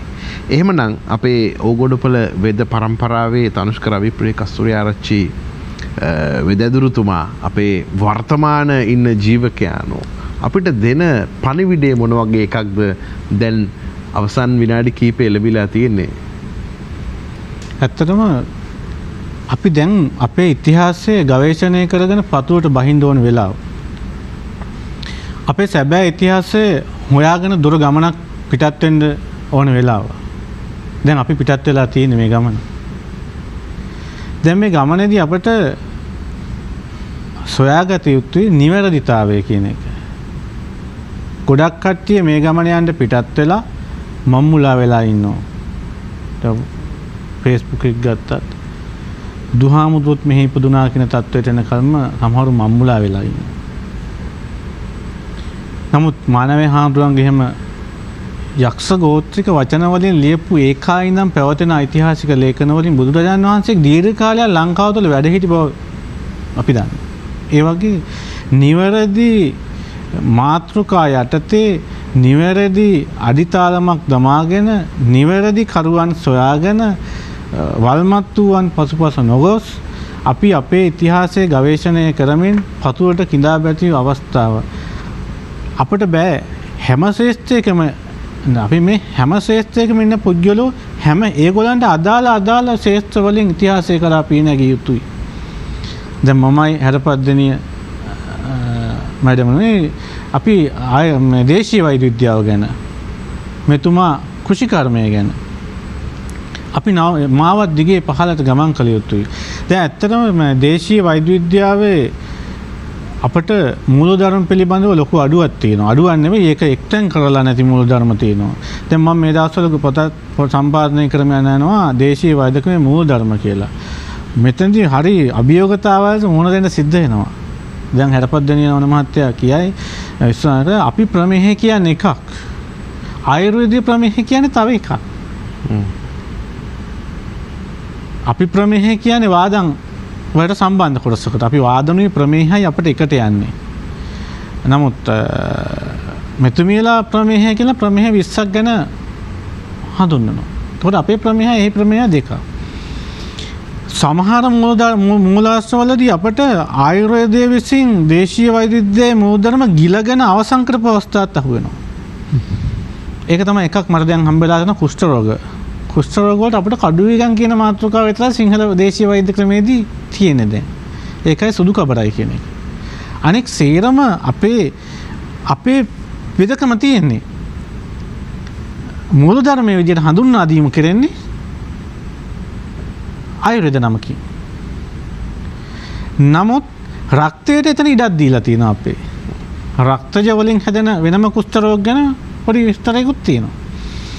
එතකොට අර දීර්ඝ කාලයක් දේශීය වෙදකම අභාවයට යන යාමේදී යම් තැන්වලදී මට මේක දැන් මම දැනට අහුවෙලා තියෙනවා කුෂ්ඨ රෝග අධ්‍යය ලියන්න ගිහිල්ලා පොඩි ප්‍රශ්නයක් වෙලා තියෙනවා මුත්‍රා රෝග සම්බන්ධව අපිත් ප්‍රමේහය වලට අපිත් වෙනම ප්‍රමේහය කියලා මේ ආයුර්වේද ප්‍රමේහය ටික අපිත් පිළි අරන් තිනවා. හැබැයි මේ පිළිගන්න දැන් අපි කියමුකෝ මధుමේහය කියලා. මధుමේහය කියලා තිබුණාට ආයුර්වේද ප්‍රතිකර්ම නෙවෙයි අපි ගාව තියෙන්නේ ඒකට. දේශීය ප්‍රතිකර්ම තියෙන්නේ. මේ නම එක්කෝ ආර්යයන්ගේ දැඩි බලපෑම හේතු කරගෙන හෝ නමුත් නැත්තම් අපේ වෙදකමේ සංකීර්ණ භාවය වැඩිකම නිසා මොකද අපේ වෙදකම වාපිත්සම් කියන දේ ගැන කතා කරන්නේ නැහැ. දේශීය වෙදකම. අපි ගත්තොත් පීනසෙයි කියලා පීනස් 18කට කඩලා දානවා ඒක. පීනස් රෝග 18ක්. මේ 18 ඉතින් සෙම් පීනස් තියෙනවා. කෝල පීනස තියෙනවා. ඒ දෙක සීමට වැටෙන්නේ. ඊට පස්සේ අපි කිව්වොත් ඉරත්තාඩි පීනසේ. ඒක පිත්තට වැටෙන්නේ ඉතින්. ඊට පස්සේ අන්තිමේදී රක්තජ දෝෂ වලට පිත්ත තියෙනවා මේ පීනසයක් තියෙනවා ඒකට. මෙතෙන්දී අපි වාත පිත්ත සෙමහා රක්තයේද රීරි දෝෂයක් විදිහට අරගෙන අපිට දෝෂ හතරක් තියෙනවා මෙතෙන්දී. දැන් අපි සෙම් රෝග කියලා අපේ කොටසක් නැහැ. සෙම් රෝග කියලා කොටසක් අපේ නැහැ. ඉලප්පු වලිප්පු කෝල. අපි සෙමට කිව්වේ කෝල රෝග කියලා. කෝල 13ක් ගැන විස්තරයක් තියෙනවා. ඒ වගේ අපේ වෙදකම හරි සංකීර්ණයි. ඕරසෙලස්මාව වගේ දේවල් සෙමට පාවිච්චි කරපු අපි පුංචි කාලේ. ඔව් ඒවා දේශීය වට්ටෝරු. ඒවා ඉන්දියා වට්ටෝරු නෙවෙයි. එතකොට දැන් මානවයේ හාමුදුරුවෝගේ විස්තරය අනුව අපේ යක්ෂ ගෝත්‍රික භාෂාව කියන්නේ හරි සංකීර්ණ භාෂාවක්. එහෙමයි. ඒක එහෙම ලේසියට ලියන්නත් බෑ කතා කරන්නත් බෑ. හරි? කාටවත් ඉගෙන ගන්නත් බෑ. ඒ වගේම තමයි දේශීය වෙදකම කියන්නේ හරි සංකීර්ණ වෙදකම. දැන් ප්‍රමේහ 18යි කිව්වහම මේ 18ම ගැන දන්නේ නැත්නම් එයාට ප්‍රමේහයට බේත් කරන්න බෑ දේශීය වෙදකම. ආයුර්වේදයේ එහෙම නැහැ. වාපිත්සම් කියන මූලධර්ම තුනට දාලා වෙදකම් කරන්න පුළුවන්. හරි? දේශීය වෙදකම එහෙම අවසරයක් දීලා නැහැ. ලෙඩේ ටක්කෙටම හඳුනා ගන්න ඕනේ ප්‍රතිකාර කරන්න. දේශීය වෛද්‍යවරයා අති සූක්ෂම වෛද්‍යවරයෙක්. දේශීය වෛද්‍යවරයා කියන්නේ. පීනස් නම් 18ම කටපාඩම් තියෙන්න ඕනේ. 18ේම ලක්ෂණ ටික දැනගන්න ඕනේ. පීනසට බේත් කරන්න. ඒකට හැබැයි ටක්කෙටම අහවල් පීනසයට අහවල් ප්‍රතිකාරයට ගියම නිෂ්ඨාවට පත්වේ කියනවා. ඒ ටික හයිටකොත් නිෂ්ඨාවරම තමයි. හරියටම නිවැර හැම වෙලේම සිංහලයේ හදලා තියෙන හෙලෙව හදලා තියෙන ඉලක්කෙටම ගල ගහන්න තමයි හැම ශේෂ්ත්‍රයකම හදලා තියෙන්නේ. ගොවිතැන ගත්තත් එහෙමයි. කෘෂිකර්මාන්තය ගත්තත් එහෙමයි. ඒ නැකතට ඒ වෙලාවට හඳගම මහත්තයා වැඩේ පටන් ගත්තොත් ඒ වැඩේ ගොඩනේ. වෙනස් කරන්න බෑ. වෙනස් කරන්න සූර්යාගේ පිළිවෙලට අනුව හැඩගැහිච්ච නියමම කලට යලට වෙලාවට වැඩ කරපු જાතියක් අපි. එහෙනම් අපේ වෙදකමත් සංකීර්ණයි. අපි මේ අක්මුල් සොයාගෙන යමු. එවිට කවදා හරි අපට යලිදු මේ හෙළ වෙදකම සිංහලයන් සතු වෙදකම ලොව හමුවේ දිගහැරීමට අවස්ථාවක් ලැබේ. දැන් වෙලාව ඊටාම සීමිත වුණත් මේ උද්ගත වෙලා තියෙන තත්ත්වෙත් එක්ක එන්න කොරෝනාවේ තියෙන බලපෑම වැඩි වෙලා තියෙනවා. ඒ වෙනුවෙන් කළ යුතු දේ පිළිබඳවත් ඊටාම කෙටියෙන් හරි ඔබතුමා කියනවා නම් ඒක ඊටාම වැදගත් වෙනවා ප්‍රේක්ෂකාගාරයට. අපට හෙළයන්ට සෞඛ්‍ය සංරක්ෂණ විධි ගැන අමුතුවෙන් කියා දෙන්න උවමනාවක් නැහැ. අපි දන්නවා බෝවන රෝග අවස්ථාවකදී පාවිච්චි වෙන්න ඕනේ ක්‍රමේ මොකද්ද? නිරෝධායනය කියන වචනය හෙළයන්ට අමුතු වචනයක් නොවේ. එදා අපේ ගෙදරක අදටත් අපේ ගමක ගෙදරක පැපොල ලෙඩෙක් හැදුනොත් මුළු යායතම දැනුම් දෙනවා ඒ ගෙදර වැඩිහිටියෙක් අපේ ගෙදෙට්ට පැපොල හැදිලා. කියලා දැනුම් දීලා කොහොඹ කොළ අත්තක් ගෙනහිල්ලා කඩුල්ලේ හෝ දැන්නම් ගේට්ටුවේ උඩ අපි තැම්පත් කරලා තියෙනවා. තොපි ආයි මේ ගෙදරට එන්න එපා මේ ගෙදර වසංගතයකට ගොදුරු වෙලා කියලා. ඒ වෙලාවට වටේ පිටේ ඉන්න අපේ සහෝදර ජනතාව කරන්නේ මොකක්ද? තැඹිලි ඉත්තක් කුරුම්බා ඉත්තක් කඩලා ගිහිල්ලා වටකඩුල්ලෙන් තියලා සව් ටිකක් බාර්ලි ටිකක් ගෙනහිල්ලා දුර තියා දීලා අලිහක්කක් කම්බුල් ගායට ගෙනහිල්ලා දුර ඉඳන් දීලා ඔහුව ඔහු ඒ රෝගයෙන් මුදන්නත් අනික් කට්ටිය රෝගේ වැළඳීමෙන් වළක්වා ගැනීමටත් කටයුතු කිරීම තමයි අපේ හෙළයෝ කළේ. ඒ නිසා මේ හෙළ යන්ට අදාළ දේ අපි දන්නවා. ඒ නිසා සෞඛ්‍ය ආරක්ෂණ පිළිබඳ ගැන අපට සිංහලයන්ට අමුතුවෙන් පාඩම් උගන්වන්න ඕමනාවක් නැත මේ පරිස්සම ගැන. එය දන්නවා. වෛද්‍ය කර්මය ගැනද අපට පුළුවන් වෛරස් රෝගවලට බේත් දෙන්න සිංහල වෙදකමේ බේත් තියෙනවා.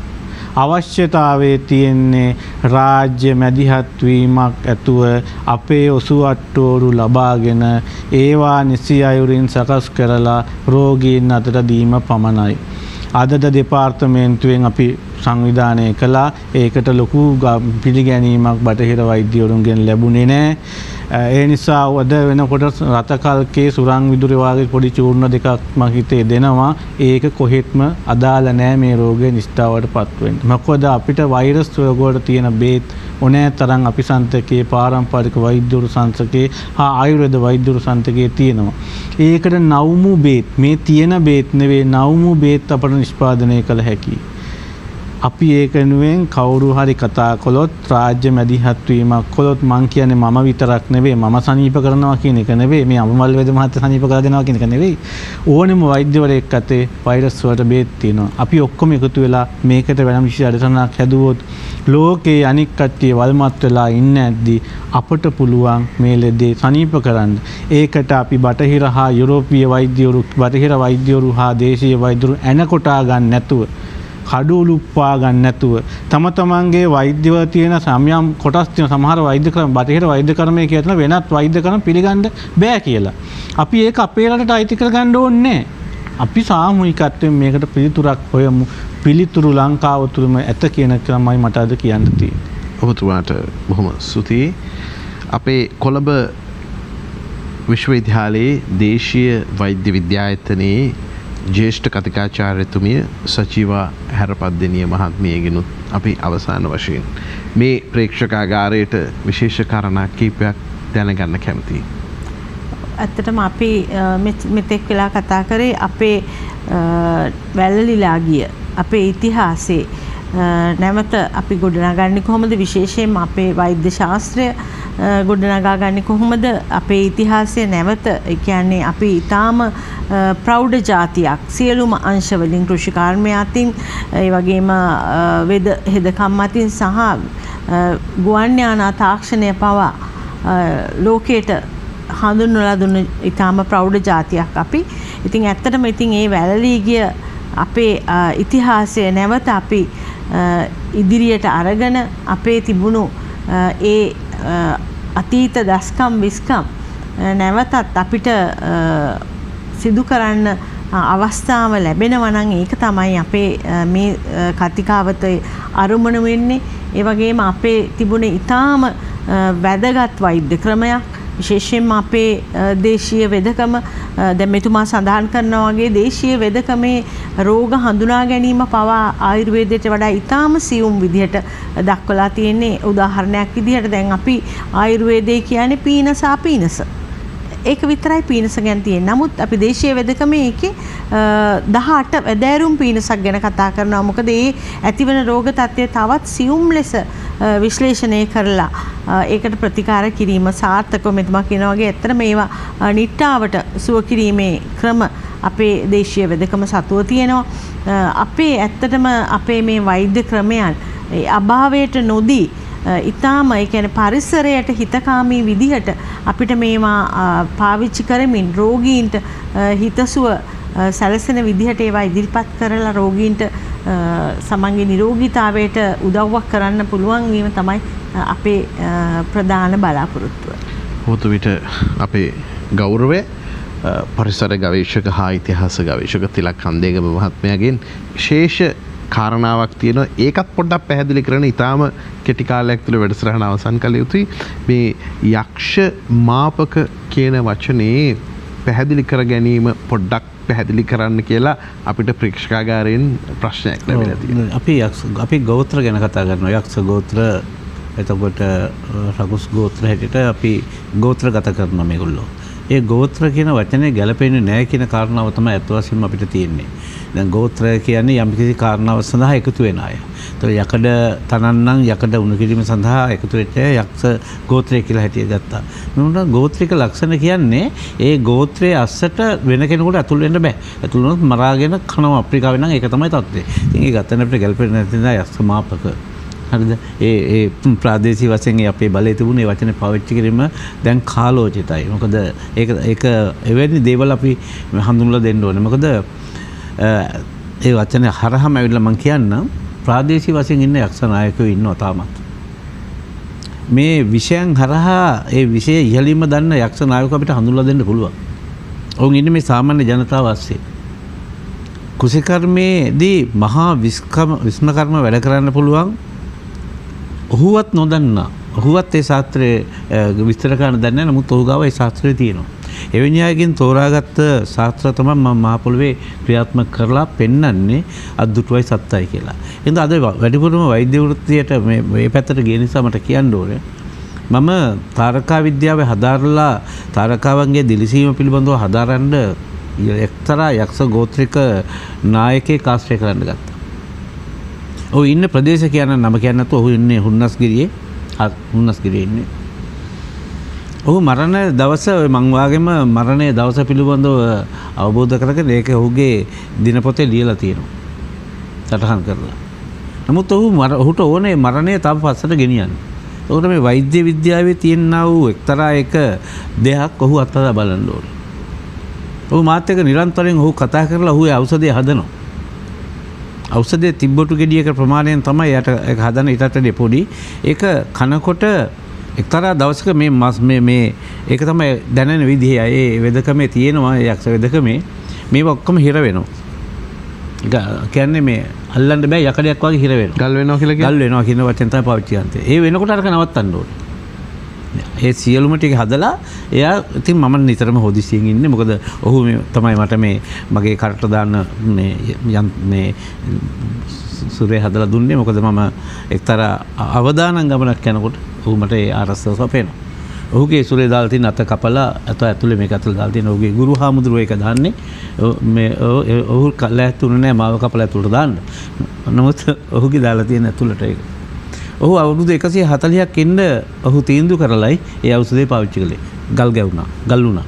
නැවතුවා. නවත්තපු බේත් බොන එක වෙලා නවත්තන්න ඕනේ. මෙතුමාගේ පරම්පරාවේ කෙනෙක් තමයි මගේ හොඳම යාළුවා. මෙතුමාගේ පරම්පරාව හොඳ ජ්‍යොතිෂ පරම්පරාවක්. එතුමාගේ සීයා මගේ යාළුවාගේ තාත්තගේ තාත්තා එයාත් කන්දගම කෙනෙක්. ඔහු මැරෙන දවසේ ඔහු තමයි පැත්තේ හොඳම ජ්‍යොතිෂඥයා. ඔහු මැරෙන දවස ඔහු දැනගෙන උදේ ගිහිල්ලා පන්සලට ගිහිල්ලා හාමුදුරුවන්ටත් කියලා මං දැන් මැරෙනවා තව ටික වෙලාවකින් කියලා කිසිම ලෙඩක් නැහැ. ඔයට ගිහිල්ලා නාලා ඇඳේ උඩු වෙනකුත් බැඳලා පහනකුත් පත්තු කරලා හෝරාවට ඇලවෙලා මියදිච්ච කෙනෙක්. ඒ මෙතුමාගේ පරම්පරාවේ කෙනෙක්.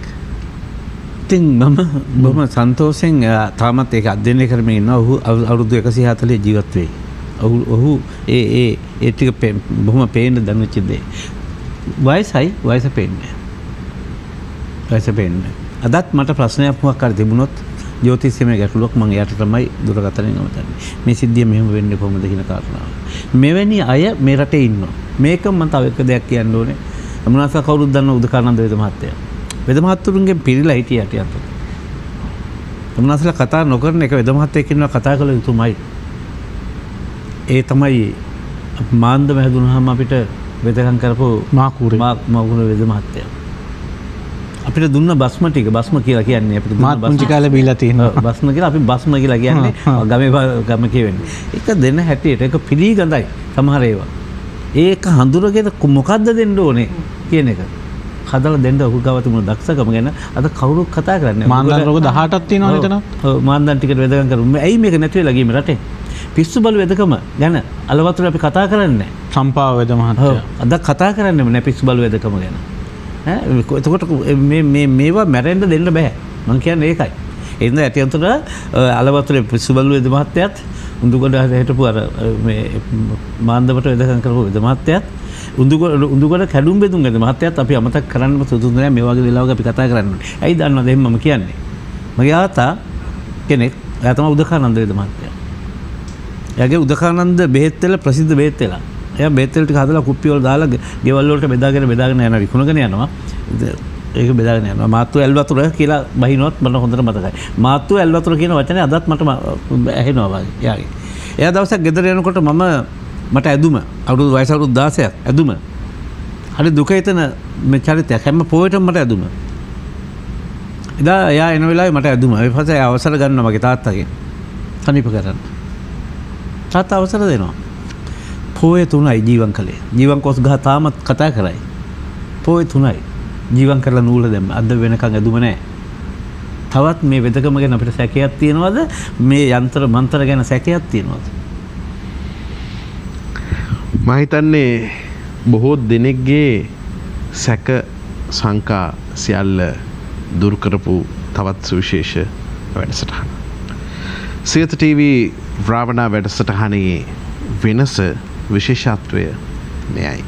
අපි නොදන්නා කරුණු නොදන්නා ඉතිහාස සිදුවීම් බොහොමයකට වර්තමානයේ සාක්ෂි පිළිතුරු සපයන අපේ වැඩසටහන. අපි විශේෂයෙන්ම අද වැඩසටහනට සහභාගී වුණු පරිසර ගවේෂක හා ඉතිහාස ගවේෂක තිලක් කන්දේගම මහත්මයා බොහෝ දුර බැහැර සිට මේ කාරණාව වෙනුවෙන් පැමිණෙන්නේ. මේක බොහොම උතුම් කාරණාවක් ලෙස සලකා මේ වෙනුවෙන් පේවී පැමිණෙනවා. ඒ වෙනුවෙන් ඔබතුමා කරන සියලු කටයුතු සඳහා යෝධ බල යෝධහයිය ශක්තිය ධෛර්යය නිදුක් නිරෝගී චිරජීවනයේ වේවා කියලා ආයුෂ බොහෝ වේවා කියලා ප්‍රාර්ථනා කරනවා. කොළඹ විශ්වවිද්‍යාලයේ දේශීය වෛද්‍ය විද්‍යායතනයේ ජ්‍යෙෂ්ඨ කතිකාචාර්යතුමිය අපට රස විද්‍යාව පිළිබඳව මේ විෂය පිළිබඳව ඉන්න ප්‍රවීණතම ආචාර්යතුමිය. එනිසා සජීවා හැරපත්දිනිය මහත්මියට අපි විශේෂයෙන්ම ස්තුතිවන්ත වෙනවා. ඊටාම කාර්යබහුල දින කීපයක් විශ්වවිද්‍යාල කටයුතු විභාග කටයුතු ඒ වගේම දුරස්ථව ඉඳලා දරුවන්ට අධ්‍යාපනය ලබා දෙන අවස්ථාවක ඔබතුමියට නිදුක් නිරෝගී චිරජීවනයේ වේවා ආයුෂ බොහෝ වේවා යෝධ බල යෝධහය ලැබෙන්න කියලා ප්‍රාර්ථනා කරනවා. මේ සියලු දෙනා සමග මේ වැඩසටහනට විශාල දායකත්වයක් ලබා දෙන අපි බොහෝ බලාපොරොත්තු තියාගෙන හිටියා මැදිරියෙන් එළියට ගියපු වෙලාවේදී ඒ ස්ථානයට යන්න. එය අපිට අමතක වෙලා නැහැ.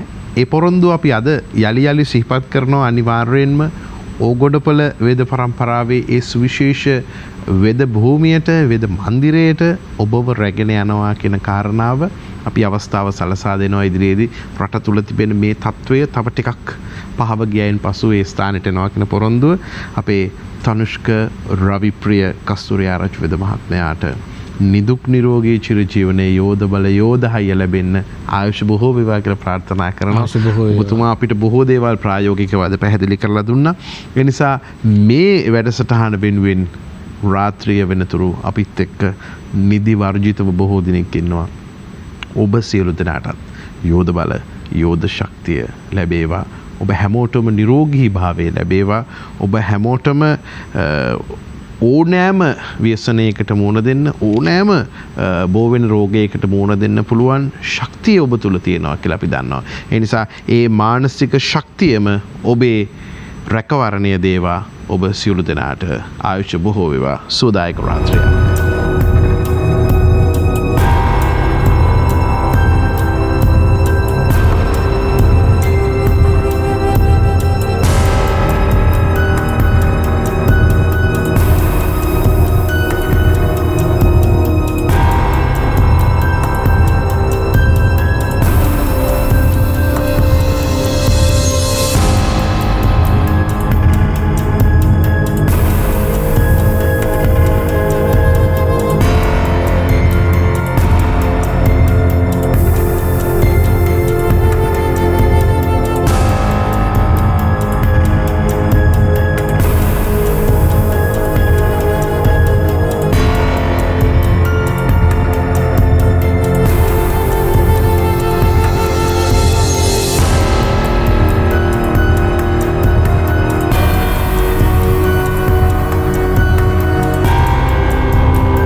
දිනපතා අලුත් වීඩියෝ සහ ප්‍රවෘත්ති නැරඹීමට ඉහත බටන් එක ක්ලික් කර සියත TV සබස්ක්‍රයිබ් කරන්න.